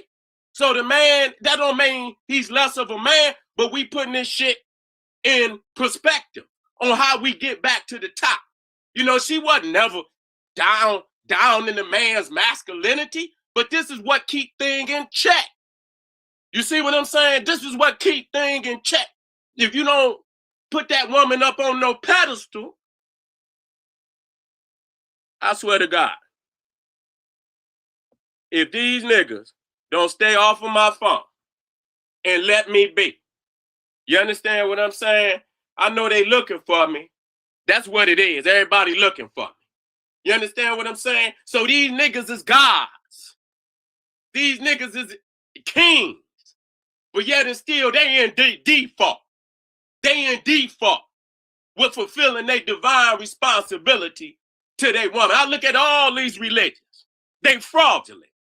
They fraudulent in respect to the African woman. You understand what I'm saying? They calling the African woman all kind of crazy shit. They calling the African woman, I done seen it. You understand the positions that they put the woman in. No nation can rise higher than his woman. And when I said that, I had to look back at Newt, you know, because our ancestors put the African woman in the sky. She's the cosmos. You understand? That's where they get Miss Universe. She's Miss Universe. You understand what I'm saying? And no nation can rise higher than his woman. And why is that? Why is that? Because first and foremost, as we revert back and let every man is subordinate to his mama. She's the first doctor. Nigga, when you're sick, it's mama coming there. It's mama coming there. Give you all the herbs and whatnot. She's the first doctor because she had to know it in order to keep her children alive. This was long before any goddamn hospitals and all these sick ass doctors out here giving you all this goddamn poison. She's the first doctor. She's the first teacher. She knew mathematics before you knew it, nigga. But see, now these niggas is gods and now these niggas is kings. And they looking above as if they above their own mama. I got this one, I'm not going to show it today. I'm not going to show it today. You understand? Where the King Pepe, he's a full, you know, as you see, hey, Rue as a child sitting on Isis lap, Iset's lap. This man, this king is a full-grown man, and he's sitting on his mama's lap. He's sitting on, but he's smaller than his mama. Even though he is a full-grown man, he's subordinate to his mama. And that's showing you something. This is from the ancient. This is from the greatest civilization that ever was existed on this planet. Okay? That taught the world how this shit should go. And it lasted 10,000 years without a hiccup until these foreigners start coming in and destroying the essence of what, you know, we laid down. You know, that was appropriate for us to build the great civilizations that we built. And then we got people today that's coming in and they hoarding ancient Egypt. Everybody wants to eat off of ancient Egypt and teach some garbage that ain't got nothing. We see what's on the wall. And when you talking about the spirituality of ancient Egypt, okay, damn near 95% of the spirituality of ancient Egypt is built around the woman. Not only is she the throne, wait a minute, let me get back to the concept of God, because God is the creator. And then see, when we say the black woman is God, you know, these niggas get to foaming at the mouth, but they never had no balance. They never thought about the woman. They always gave her a subordinate role in these religions. Even when you go to Christianity, you know, even in Catholicism, though, you know, Mary is all powerful in Christianity, they always show her beneath God the Father, God the Son, and God the Holy Spirit. She's beneath them. I can go in all of them, and I don't give a goddamn which one of them it is. They got her in the subordinate role. You know, in some religions, whatever you want to call it, You understand? Occults, whatever the fuck you want to call it. You understand? Some of them call the woman the earth. She's the earth. The man is the God, and she's the earth. Well, then, in all science that I know of, like produce like. Horses produce horses. Trees produce trees. Gods produce gods. How the hell the earth gonna produce a god? Huh? And she not be God. And the damn God is greater than the goddamn earth. How? I don't understand that. You cannot be something different than your mama. Okay, so if the man is a god, how the woman gonna be something different? See, like produce like. Dogs produce dogs. Cats produce cats. Okay, you ain't gonna get something to produce something unlike itself. So if the man is God, then the woman is God. Okay, she's the creative force, and so that's why I had to stress the fact that the black woman is God, because she's the creative force. She's the one having these babies. And let me tell y'all something. I'm gonna get busy with y'all today. You niggas that ain't even have a thought. You couldn't even have a thought, nigga, until you was born. So your birth is the greatest event of your life. You understand? When your mama give birth to you, then you understand? Now you a part of existence. You couldn't even exist. You couldn't even have a thought if your mama did not give birth to you. Okay? You're blessed to be here under these situations that we living in, because you could have easily been flushed down the fucking toilet somewhere. You understand? Most of the time, that's on mama. The nigga done ran some goddamn where. He didn't opt out. He using her only as a physical instrument. You understand? He don't look at her as a spiritual deity. He look at her as an instrument to do his freaky shit. And then if the baby come, the nigga opt out, send her on down there to the beast to flush the baby down. That show you that, you know, that's what happened when you put the man first. And he don't have no spiritual understanding that his woman is a divine entity. Okay? That's what happened. All these niggas running around talking about their gods and kings and be the first nigga send that woman down there to give up her child. Because he ain't got no responsibility to that woman at all. And so we gonna have to talk to our sisters. These sisters got to become social engineers.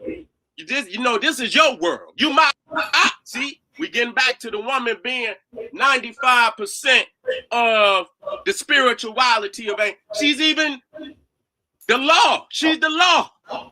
She's she's mathematics. She's the balance. See, you got to bring that heart of yours and put it on the balance of Big Mama, and that it got to wait. She's the universe. You understand? Is moving with the principles of Maya. Now, but let me just also bring this to the table. Now there are different archetypes of women, right? Let's talk about the Ma'atian women, and then let's talk about the other archetypes.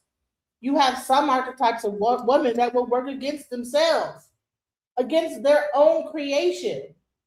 And that is where, I did a show and we talked about the woman's role in E5. Now, E5, hold on, let me just do this. Let me stop this because let me do this. I'm sorry. So in E5, there's a whole story about how, like, the women at some point, about seeing Odu. So let's go into, because like the priests of ancient Kemet, if you go into a book called Mami Wata, there's so many books that you can find out about the feminine principle and the feminine aspect of creation. But the thing is that femininity has been subdued in the current system that we live in. And but there's also archetypes of women. Let's go into the archetypes. Let's hear this. Let's go. Initiated to E5, not initiated to E5, but he's definitely married to me, Right. And so, I would have missed out on my blessing had I listened to some of her words of wisdom. She also said the only thing that Iyanifas can't do, or women in Isheshe can't do, are see Odu. Well, that's not true. Some women have seen Odu. Some women actually have Odu. And there's different types of initiations, for that. Also, so in Ifa, they have a thing called Odu, and that is the divining aspect. And Odu is really based on the woman's womb. So what happens is that Baba Lawos now will say a woman can't see Odu because she cannot see her own womb. Because Odu is the symbolic thing of a womb. Right? So let's go. Women can't wear masquerade unless you are initiated to like Gela Day. So, or Gela, I don't know how you pronounce that, but it's just the more you know, sis. But I appreciated her passion. I appreciated the information that she shared, because somebody coming in, that's good to start with that. But as they learn and as they actually work with Spirit and Orisha, and they grow and they evolve, some of those things that she said might not necessarily work for them. I'm trying to think of something else that she talked about. Oh yeah, so I really just want to stick to the point that I'm somebody that respects Yoruba culture as the culture that has been keeping Ifa alive for all this time. But I really like the technology of Ifa, and we have to. That's where my intent is. It's on the spiritual technology, the ancestral technology. Yeah, not so much into like the man-made things, because if you think about it, somebody created the initiation, somebody created the shrine, the beads, all those traditions, the culture. Right, and I think it was men and women. I don't think it was just one-sided. It definitely wasn't just one side, even though we as a people have always been matrilineal and matrifocal, and those things have changed. That's why, if you don't mind, I wanted to read some things from this book. Mm-hmm. Would you mind? Hold on. I really want you guys to pay attention to what they say in this book. This is going to go into the archetypes of women, right? There's different types of women, and I want you guys to check this story out. It's very interesting. Like for me, because my eyes. The first known, documenting women's mysteries in the tradition, which is Isheshe. The first known documentation came in 1915 from a woman anthropologist in her book called Women's Mysteries of a Primitive People, which I just happen to sell in Drop Squad Kitchen. By Amori Talbot. There she documents a trying tale of how men stole the mysteries of the women's secrets in societies in southeast Nigeria. The tale was recounted by 3 elder women who explained that in the old days, women used to outnumber men. As men grew, they became dissatisfied with their lot and began to conspire for more by asking for the women to share the secrets of the mysteries so that they would become strong as a society. Upon meeting, the women debated the suggestion with the elder women, stating emphatically to not do so. They did not trust the men in their plight. The younger women, however, fought on behalf of their husbands and suggested that the elder women cared only for things of yesterday and that it was a new day. Eventually, the old women overcame the elders and did share the mysteries with the full rights and every secret by means of which they had formerly held dominion. Shortly thereafter, new laws were created to forbid women to participate in their own ceremonies, including the ancestral plays. Instead, they would be taken over by men and become a men's society where women were forbidden. Further, if any woman would try to participate, witness, or practice, they would escort her to the market and behead her for all of the town to see, so that all other women would be dissuaded from participation. Now, since the men were stronger in limb and cruel, the women were forced to comply. Only 2 elder women remained who still practiced keeping their pots hidden in palm fronds in the ceiling, and one eventually was slashed by a machete. This forced the movement into the women's mysteries to go underground. The tale seemed to be one of the few remnants of women's stories and what happened to their mysteries, except a month after discovering this text, I met a woman who was Kikuyu from Kenya. Her name was Wangari, and she became a great source of knowledge about the Kikuyu women's traditions. Trained in the ways of the ancients by her mother and unfamiliar with the previous story above, she also recounted a similar tale of the history of the women's tradition in Kikuyu. Her story differed only slightly in that conspiracy involved the husbands pressing the young wives for the secrets and one acquired, and conspired to get all the menstruating women pregnant at the same time. Now, you know, women who live together and in nature have synchronized cycles of ovulation, menstruation, and birth, since these were some of the mysteries. The men then knew how to achieve the task. Now, since the women were great fighters, they had to attack when they were weakest in order to win. And at the height of pregnancy, the women were incapacitated, and the other women that remained were elder women who were so weak. It was then that the men took over and overthrew the female chief. These stories suggest that there was a mass movement across the continent where women's mysteries were taken and then used against them. I just wanted to stop there. Sybils and Mami Wata by Mama Zogbe also goes a lot more into detail to me about some of these things, and she does a really good job of documenting via anthropological findings and things like that what Sister Ayala Kamari is putting down in this book. So these stories are even retold from a masculine perspective to demonstrate the change. While on the surface there are masks performing these mystery rites, even today there are obviously feminine in nature. And upon my study, I found similar surfacing in the Odus, oracle poetry, in Itans, the stories, and one such story recounts in the Odu Osa Meiji how the masquerades in a Gungu mask used to belong to women. Obatala, which is sometimes male and sometimes female, but in recent years male, have married Odu, and then discovers the secrets to the Egungun and begins to wear the Egungun cloth and mask, fooling everyone. So she goes on to talk about that. And then even though that story is often recounted, you can even see that story on Facebook. There are other stories where she talks about where Obarisha is frustrated with Odu because she has so much power and she could take away anything from him. Odumare had given women more power than men, and anything she says actually comes into reality, so her power is great.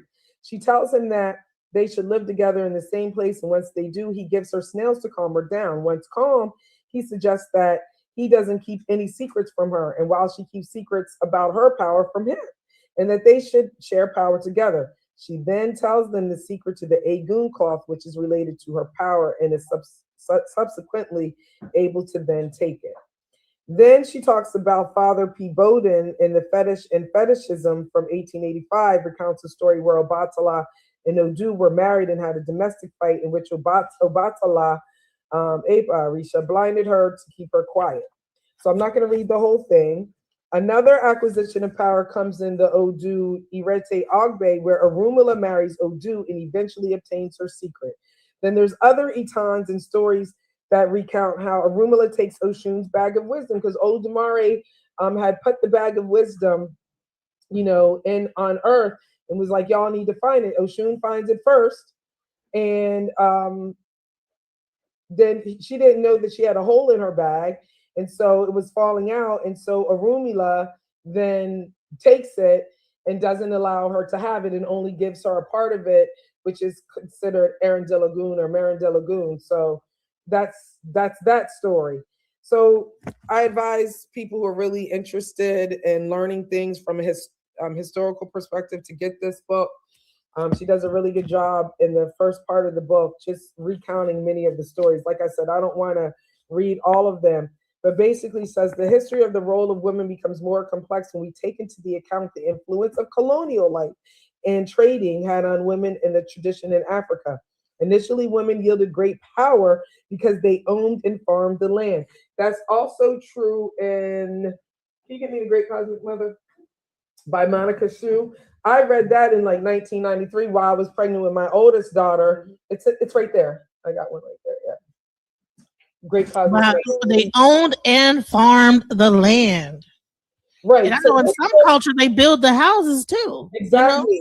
So in this book is a really good book. You can tell like I just really went really deep into this book, and it just talks about we're the natural nurturers and the people who are naturally cooking and feeding the children. So we naturally going to do the herbs. We're naturally growing the herbs. We're naturally growing the crops, right?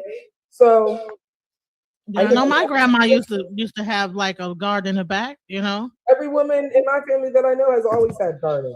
Yeah. So colonial rule take the land and ostracize the women, and this created more of a dependency on men in a colonial system that did not recognize women. In addition, women traditionally ruled the marketplace, and even in Isheshe, it talks about women are the rulers and the owners in the marketplace. So that yielded a lot of political and financial power through their markets. So, all of that was changed. And then you think about Ogboni, who's running Ogboni, Siami, right? So they kind of made it illegal for those organizations to be existing in the traditional Yoruba cultures once it was colonized. So it's just so much information that's out there. These are some of the books that when people ask me about Ifa that I do suggest.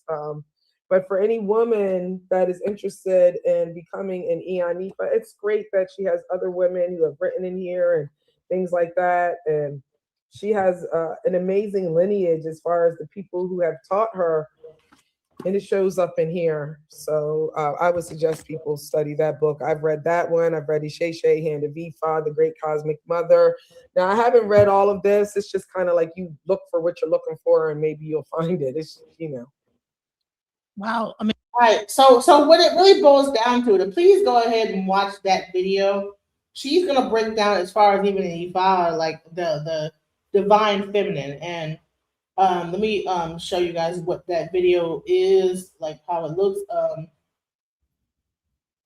It's called Ifa and the Divine Feminine with a Budget's Child. Please go and watch that video, because what Steady is talking about is like when he's talking about like different African systems and how in Africa the woman was the main thing, and then it got overtaken by colonialism, and he's bringing up Egypt and this, that, the other.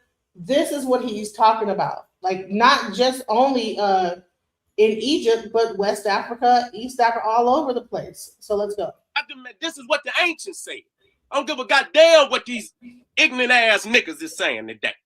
These niggas ain't doing nothing else but crawling on their motherfucking knees for this beast. This beast is running rapid through the community. These niggas is gods and kings and all this other bullshit. These niggas is hoes. They won't even fight like men no more. Back when I was coming up, a man looked you in your goddamn eye. These niggas go on the internet with Twitter fingers and shit, trying to flag videos and shit. Won't see a man eye to eye. Nigga, you'll never beat me. The sisters love me. Not in no sense. They love me because they know I protect the throne. They know I'm the first one that's going to go up there and protect the throne, protect the temple, protect the laws of Big Mama, run this down like a priest from ancient Egypt supposed to. You niggas is delinquent. You niggas is delinquent. And when a nigga do try to give you the way to redeem yourself, nigga, you can't do it. You ain't got enough heart to do it. So, today we have to express to our babies and to our sister, she's the social engineer of this community. And if she want a better community, she gonna have to put down the blueprint, the law to these babies. Because I'm just gonna tell you, these niggas do not have the capacity. And the ancients already knew this. Willie Lynch already know this. It got to be in the mind of the woman. But she got to have some defense. These niggas got to step up while she putting the law down with the babies and defend her. I'm seeing women jumping, elders being jumped on all in the streets. And these niggas talking about they kings. They got armies and shit. And they try to boss up on their own people. And I ain't never seen these niggas not one time go out there and bang on this beast. Not one goddamn time. I don't hold my tongue. At least the truth is reverberating. It's reverberating through the universe. That's why they trying to stop me every goddamn chance. And I don't know no other way but to drop the truth wrong, because it's detrimental at this time. We losing too many of our people, too many of our family, too many of our children, too many of our brothers and sisters. We losing too many. So we have to put the goddamn truth. That we ain't no time for no cut. If you niggas is egotistic because a nigga is cussing or whatever, goddamn it, this is what they do in revolutions. Niggas always talking about they in a goddamn revolution, and then when a nigga cuss, goddamn it, you get your panties all in a goddamn crutch, goddamn it, and that's what they do in revolutions. See, when you're never comfortable in a revolution. Revolutions is always uncomfortable. When my shit come up missing, when my YouTube, I know that's what's supposed. I don't cry no tears. I've been going through this shit all along. What the fuck? I'm on the white man shit, and I'm banging on his ass. And so when they snatch my shit down, that let me know I'm hitting their ass where the fuck it hurt. And they taking my shit down because they know the truth that I'm spitting up is waking up brothers and sisters all over the goddamn planet. You niggas is local, nigga. You understand what I'm saying? I thank the ancestors, nigga. My name is being spoken on the other side of the goddamn planet. I got people all in my damn inbox and email from all over the world that thank me for spitting this truth. You niggas can't stop that. That's not a lie. Nigga, that's real talk. Because the family feel it all over the goddamn planet, nigga. How the hell you think you gonna stop me? That's ridiculous. As long as my family respect and love me, I'ma always be here. You know what I'm saying? And so, again, we looking at Maya being mathematics. Okay, she was the first educator of math. You understand? The first person that ever laid down a blueprint for the housing. When you go to Africa, it's the sisters that build the houses. Okay? They the ones out there building the houses. You understand? They was the first engineers. So when you talking about that pyramid, she laid down the first mechanical civil engineer on the planet. So, and that led up to the development of the pyramid. She started the development for that. Okay? When we talking about mathematics. Now you hear all these Freemasons and all these niggas talking about, but they speculative Masons. It was the sisters that built the houses. It was the sisters that developed agriculture. The man was the hunter. It was the sisters. I go back to Ashaka Musa Barashago. Y'all need to go listen to that, brother. I was listening to one of his lectures today. One of the most powerful teachers that we ever had.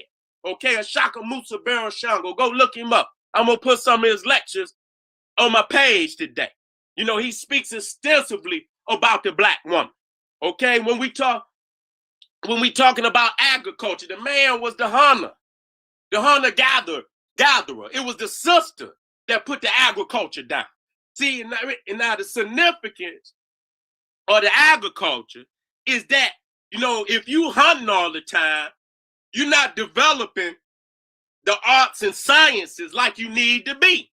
But see, when you got agriculture and you develop and your food is growing up out the ground, see, all you have to do is sit and study and think now.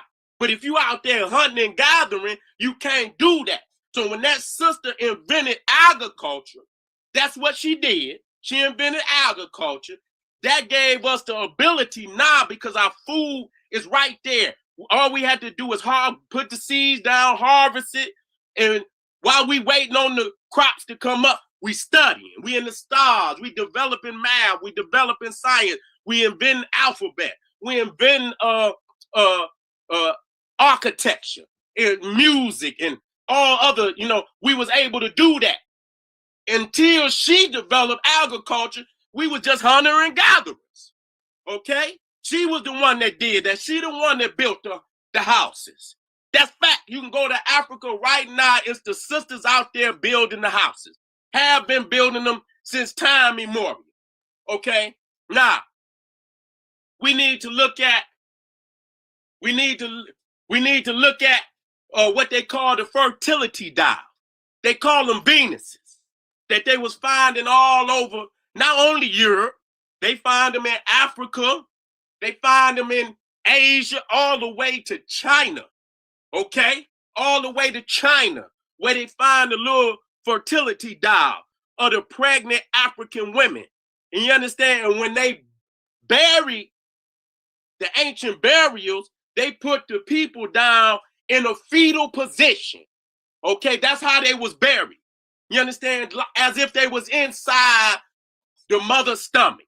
Just like when you in your mother's stomach, you in the fetal position. And so they buried you down into the womb of the earth. You understand? So that you could be reborn in the cosmic mother, the cosmic spiritual mother. And when they put you down in the grave, they would put one of them fertility dials, close to your chest. You would be holding that fertility dial.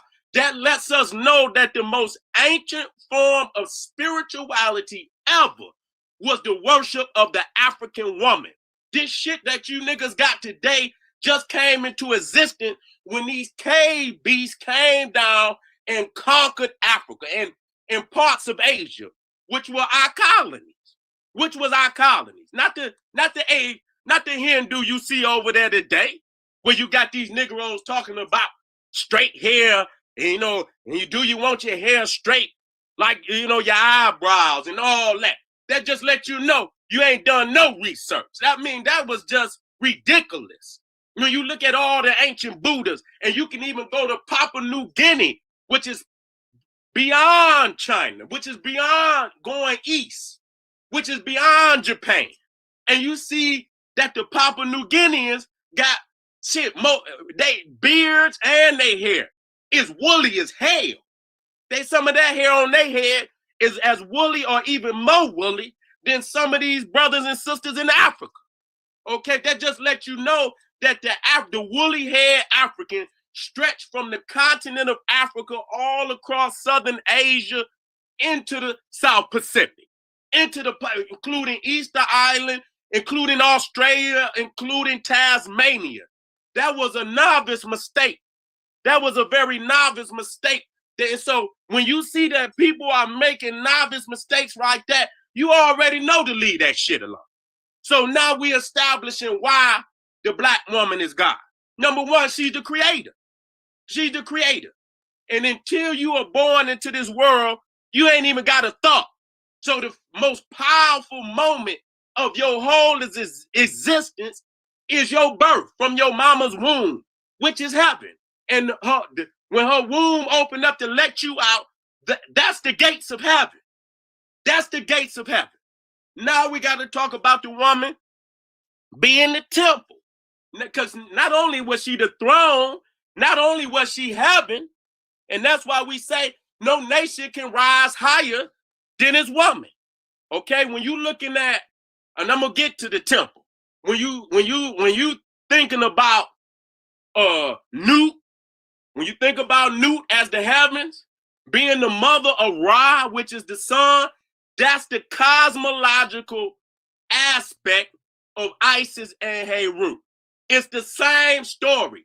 Isis and Heru is anthropomorphic. It's the cosmological story of Nut and Ra told in human aspect. Okay? Our resurrection was patterned on the resurrection of the sun. Okay, so that's how we knew that we were going to be reborn again into the afterlife, because we saw the sun being resurrecting every day. And so we knew that if the sun resurrected, we resurrected. We didn't resurrect in the physical life, we resurrected in the spiritual life. Okay? And in order to be reborn, you had to be reborn through the cosmic womb. Okay, so when we look out into the cosmos, the womb of Nut is the black hole. The black hole. That's the womb of Nut. See, so when you talking about all that Big Bang shit, they didn't write down the spiritual aspect.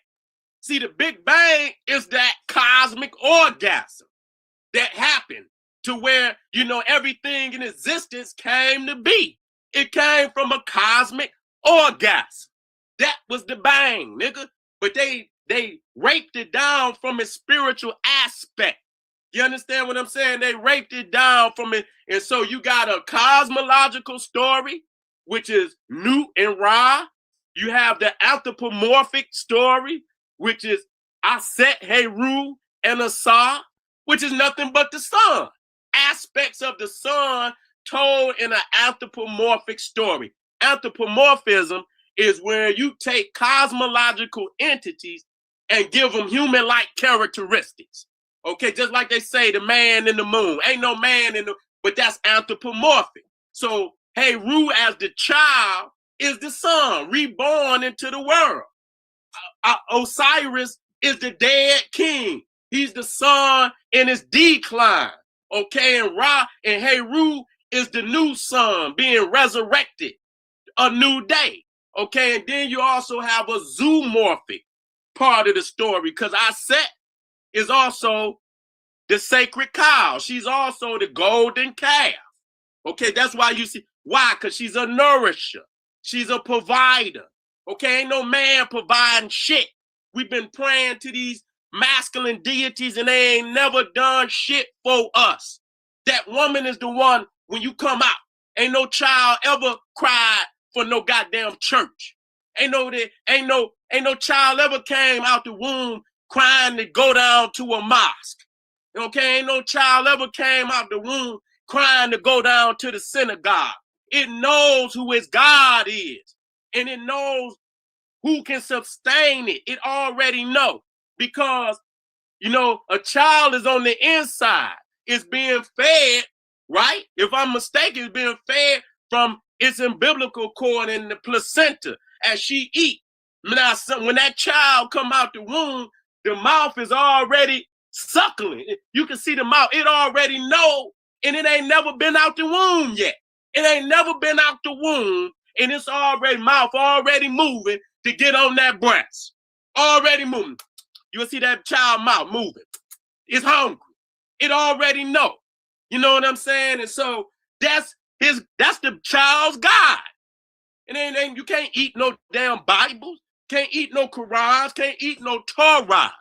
And so that woman sustains you, feeds you. She's the provider. She's the golden calf. Okay, she's the nourisher. Now you got all these masculine deities, and they the providers. I ain't never seen a man nourish a child. Ain't never seen ain't no Similac goddamn 3,000 years ago. They just started that old synthetic way of feeding the children. You know, it was the woman. So you come up on your mama, and she's the one that teach you your numbers, teach you your alphabet, teach you language, teach you mathematics, teach you everything. And now these niggas is gods and kings, and they looking down on the woman. And most of these niggas is sleeping on their goddamn mama and grandmama couch right now. Okay? A lot of these niggas is sleeping, and that's okay if you is, but if you God and you still making sandwiches and shit, sneaking around at night in granny house and shit and creeping in a goddamn refrigerator, and you did not you God and you king and she not God, there's something psychologically wrong with your ass. You understand? There's something you will never be bigger than Big Mama. Nigga, never. I wouldn't give a fuck what your God, your prophet, or any of them niggas ever wrote in the goddamn book, because his ass had to come through the same way as anybody else. If his mama had not fed him and nourished him and provided for him, that prophet and that goddamn God will be somewhere in the goddamn ground just like anybody else. He's not above his mama. So we establishing that the black woman, the African woman, is God. She is God. And I don't want you to argue about it, because when you was praying to Jesus, when you was praying to Allah, when you was praying, you didn't even speak about the black woman as a form of deity. You was all right with the imbalance. That's why the white man is imbalanced. And so you was all right with that. As soon as you heard that the black woman was God, you niggas started foaming. Nigga, it's like you done put a fucking anomaly in your fucking hard drive that fucked you up. You understand? Because when you say the black woman is God, that only means she's a part of, she is the whole, she damn near the whole part. Yes, the man passes on his seed. But after that, that nigga gone. He disappeared.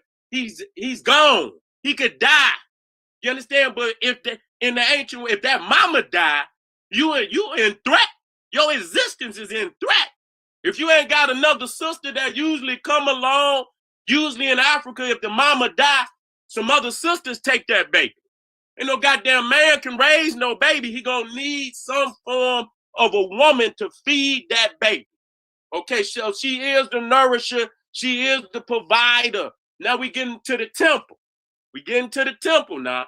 So when we look at Aset being the throne, her sister Nebhet was the temple. And that's why when you go to all of these great cathedrals in Europe, Notre Dame, okay? And when you go to Turkey, the Hagia Sophia, okay? They name after women because the true temple is the body of the black woman, okay? This is where everything takes place that's divine, okay? And so what is these niggas doing today? They spitting on the temple of African people, okay? If you selling that woman poison, you understand? She putting that poison in her body. It's going into her womb, going into her children, nigga. You are defiling the temple. And God damn it, we have to, and I'm very harsh on niggas selling that shit to women. You know what I'm saying? I'm very harsh on you niggas. You understand what I'm saying? Because that is the temple. That is the incubator of our nation. And that's why our children, you look at the children and you wonder why they in the predicament they in. Then that's, the sisters got to rise above that, where they putting all this poison in their body. Because you're the sacred temple of Africa. And you want to know why we in the predicament we in, because a lot of the poison that we putting in our body and also a lot of the poison that we putting in our mind. Okay, so when we talking about the African woman as the temple, when you see the two pylons in front of the temple, okay, those are the legs of the African woman parting. And then you see that one little piece in the middle. It's like an empty piece in front of the pylon. When the sun rise up and come up that pylon, because when you go into the Holy of Holies, that's the womb. When you go into the Holy, where the deities is in the Holy of Holies, that's the birthing house within the temple of the gods. This is where the gods, so the temple is the woman. And when that sun come up, you'll see that when it rises in between them pylons, representing the sun being born into the world. Okay, so the temple is the woman. The temple is the woman. The throne is the woman. The law is the woman. The laws of the universe, how these planets are moving and they synchronize. You understand? Ain't nothing crashing. Everything is moving in divine order.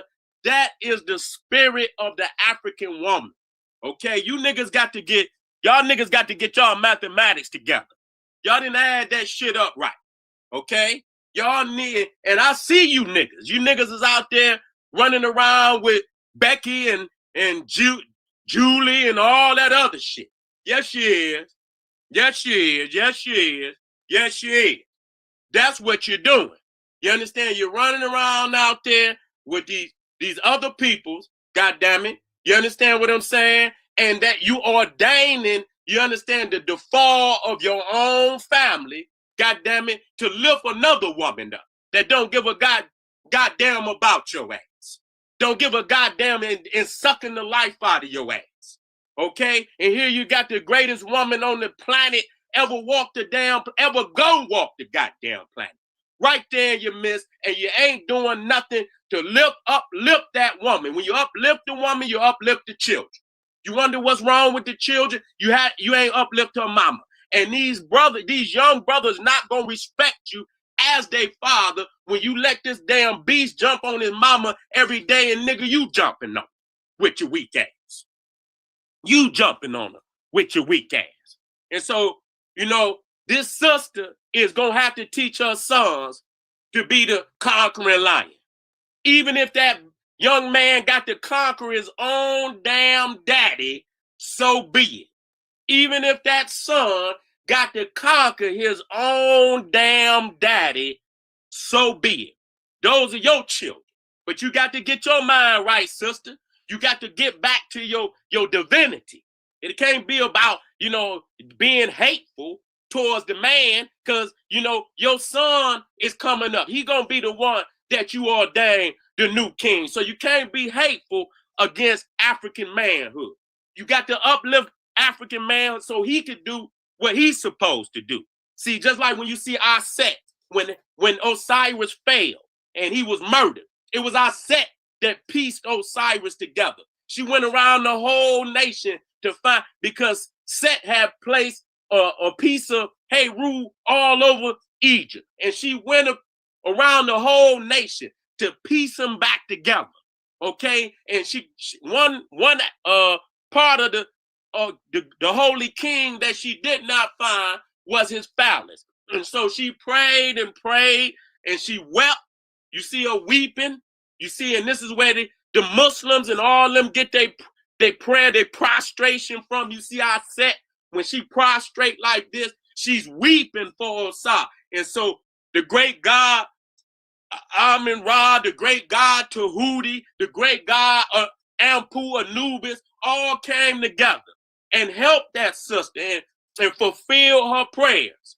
And for, a small amount of time, a spiritual phallus came upon Osiris. And she descended on that spiritual phallus as a falcon and received the holy sperm. And from that, she was impregnated. And from here, you have the first immaculate conception ever in history. She gave birth to the holy son, the divine son, Heru. This is where it comes. But the sister is the one, was the guardian angel of her king. Even in his death, she was loyal to her king. And so these niggas is sick. These niggas is crazy. And so you have to have mercy on him. Not to the point where it's at your demise, but you got to have, the utmost respect for African men. Because your fathers, they didn't lay down like this. They didn't lay, so in honor of the fathers that fought the good fight long before we got here, you must honor that and show that to your son. If that nigga can't get it together, then you're going to have to raise up your son to be the king you need for your daughters. That's going to have to be the king you raise. And you raise them all down through history. These niggas don't have the capacity to do it.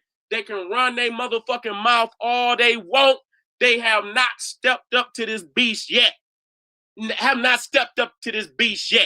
Okay? And so you must raise your son to be the honorable king that's going to lead African people to liberation. So that's why you got to respect African manhood. Okay, and if that means taking the son have to even dethrone his father, then that's just what it's gonna have to be. That's just what it's gonna have to be in order to set this shit right. Because he's been given all the opportunities afforded him to step the fuck up. And if the people is begging for liberation and they crying out, and he does not have the capacity to do what he's supposed to do, then you are to raise your son to dethrone these niggas and be the honorable king that will lead our people to liberation. Now, I want to go out with some things. I want to talk about, economics. And so we have to look at the African woman as the global conglomerate. When we're talking about businesses, and we're talking about the global conglomerate is the African woman. Okay, you're talking about what company to invest in. Invest into the black woman. Nigga, because you investing into your nation. Okay, when we run down the science, how the woman do all these things for her children, male and female, then you talking about she's a corporation. She is a corporation. So when we say, what we're going to invest in, we're going to invest in our woman. When you invest in your woman, you invest in your children. And that's Social Security. That's inheritance. That's Social Security. If you want the social the people of your society to have some security, you invest in your woman, which is investing in your children. When it comes time for them pockets, you get some money in, you take some of that money, and I'm not talking about giving this money to the woman so she could run down to Walmart, run to the Gucci store, run just to give it right back. We have to take that and put them resources in an area where we could get some residual back. See, we got to triple up. We got to double up. We need to triple, quadruple, and keep on quadrupling and we got to keep all our resources to ourselves. We are not in any position to give away any of our resources to any goddamn body. Our babies is out here right now with no hope, no future, no nothing. They ain't got no inheritance. They ain't got no social security. They ain't even got a goddamn nation that wants to educate them and give them a future by giving them careers. They trying to lock our damn babies up. They building these goddamn prison systems all over the goddamn country to lock our babies up. So we know what they got planned for our babies. And so if you see this going on, then you know that it is time to take all your resources that you got and invest them into the people, invest it into the woman. See, a nigga, you know what a nigga do? And I've been guilty of it in my life. I don't speak like I'm above nobody. We get a couple of dollars, we'll try to flip it. We'll try to go do something and lose the shit. Come home, you understand what I'm saying? Ain't got nothing. Baby's hungry. The woman done already called grandmama. She done already called grandmama, great grandmama. This nigga done fucked up. I need a couple of dollars. Keep this shit moving. See, that's how they work. They already know you done fucked up. You understand what I'm saying? Instead of coming home, investing in your woman so she can take that money and put it where she needs. Now you looking stupid because you done fucked it up. You see, when you take some of that resource that you got and you buy and you establish yourself with something that's real, you putting that shit up for something that's real, you done got something that's real. Even when you broke, you ain't really broke because you can look back and see shit that you didn't establish. You know what I'm saying? That you got. So all you just waiting is on the next come up. But when you don't establish, you don't take none of them resources, you got a young Pharaoh and he coming out with that powerful website. Niggas should be on it. Soon as it come up, if it ain't up already and you a merchant, now it's time to become. If you got something you gonna pop off, you already got product, you already got ideas, this the time to do it. Because he gonna network this all over the globe. And so you can make international moves. This the time. Okay? And then when you start building, you can put something off into your community, put something off for your family. Something that can establish you for the long term. See, when you take some of that resource and you establish something, you buy something that gonna always, whether it's a house, whether you whatever it is.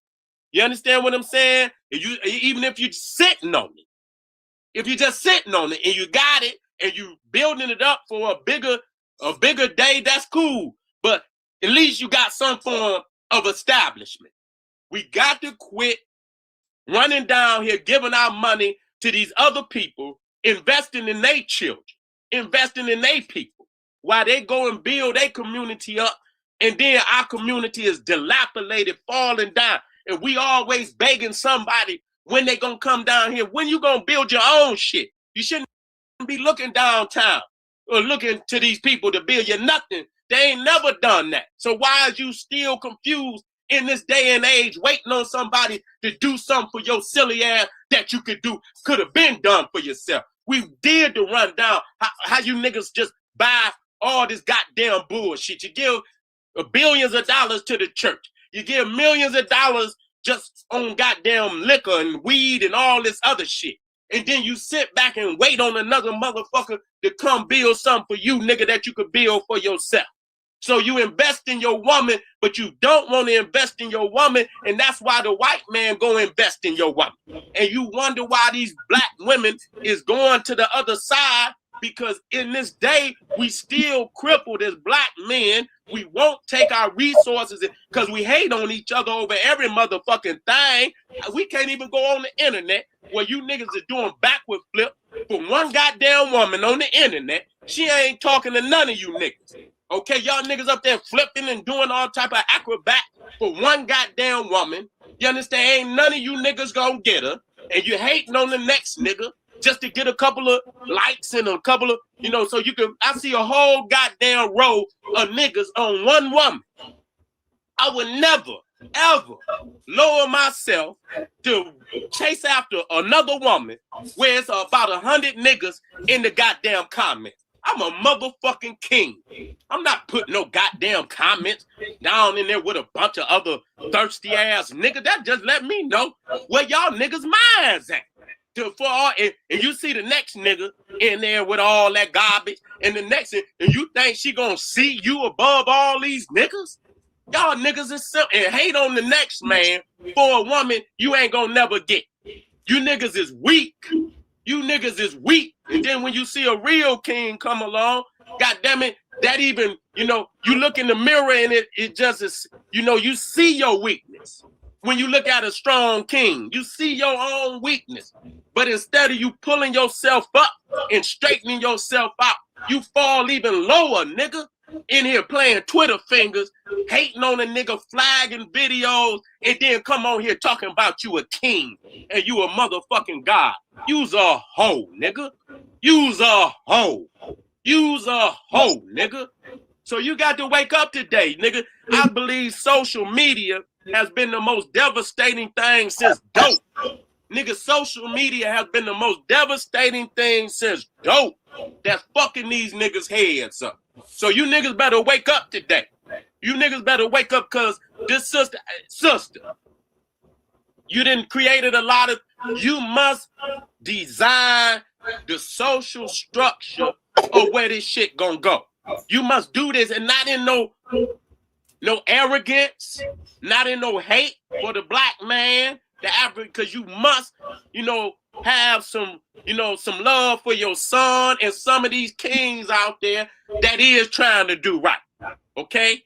Just like there's some sisters out here doing wrong. I don't never say nothing. You know, even though I don't agree with nothing that they doing, I lead us, you know, the sisters that's aware to take care of that.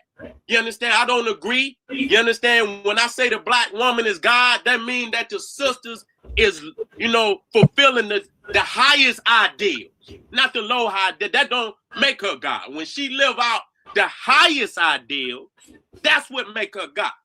When she living out the highest, when she understand her womb and her body is this, then she understands she can't put that poison in her body. She know that. And any of these niggas out here still selling dope and poison to these sisters, nigga, off with your head, nigga. Off with your motherfucker. I got to say that. You in here poisoning the womb of our people while you sitting out here, bitch, you ain't done shit. And even if you did, nigga, you attacking the nation when you attack that woman. You ain't even got no bloodline when you do that, nigga. You are creating a self-destructive mechanism when you do that. Okay? So ain't no mercy on you, nigga. You could design, you could come together as a brotherhood and develop all type of corporation and businesses and national plans to come. So if you still in 2018 crawling on your knees, nigga, selling poison to your motherfucking people, nigga, off with your motherfucking head. Off with your motherfucking head. Because I know you could do better. I know you. And so at this point, ain't no motherfucking excuse. So the sister is the national conglomerate. You invest in your woman. She invests in the children. There you get your, you know, this is where you get your social security. This is where you get, you know, your investment. You know, you get some kickback on your investment when you invest in your woman, when you invest in your children. That's where you invest at. So she is the conglomerate, the global conglomerate that we need to be investing in. And then when we come together, we have to do the simple things first. I'm about to end. About to end. About to end. We got to do the simple things first. We can't go doing no big old grandioso thing until we do the simple things first. We have to look in the mirror. Each one of us got to look in the mirror and say, who am I? Who am I? What is my destiny? How do I intend to get there? Who I'm going to take and who I'm going to leave behind when I get ready to go. I'm going to say it to you again. You got to continue to look in that mirror every day, and you have to ask that question. Who am I? Ask that question first. Who am I? Establish first who you are. What is my destiny? What is my spiritual destiny on this planet? What is that? And once you establish who you are, what your destiny is, then you must establish how do you intend to fulfill your destiny? How do you intend to get to your destination? And lastly, who I'm going to take and who the fuck I'm going to leave behind when I get ready to go. Because once you establish what your destiny is, and once you put that blueprint out there for how you intend to get there, you should not let a motherfucker on this planet deter you from getting to your destiny and your destination. Nobody. So that means you're going to have to leave some of these motherfuckers behind. And I mean that. We're African people. Wherever we at on the planet, we're African people. We have a lot of confused individuals. Those are the ones you're going to have to leave behind. Those are the ones you're going to have to leave behind. Do not let them deter you from your destiny. Establish your destiny and you move with it.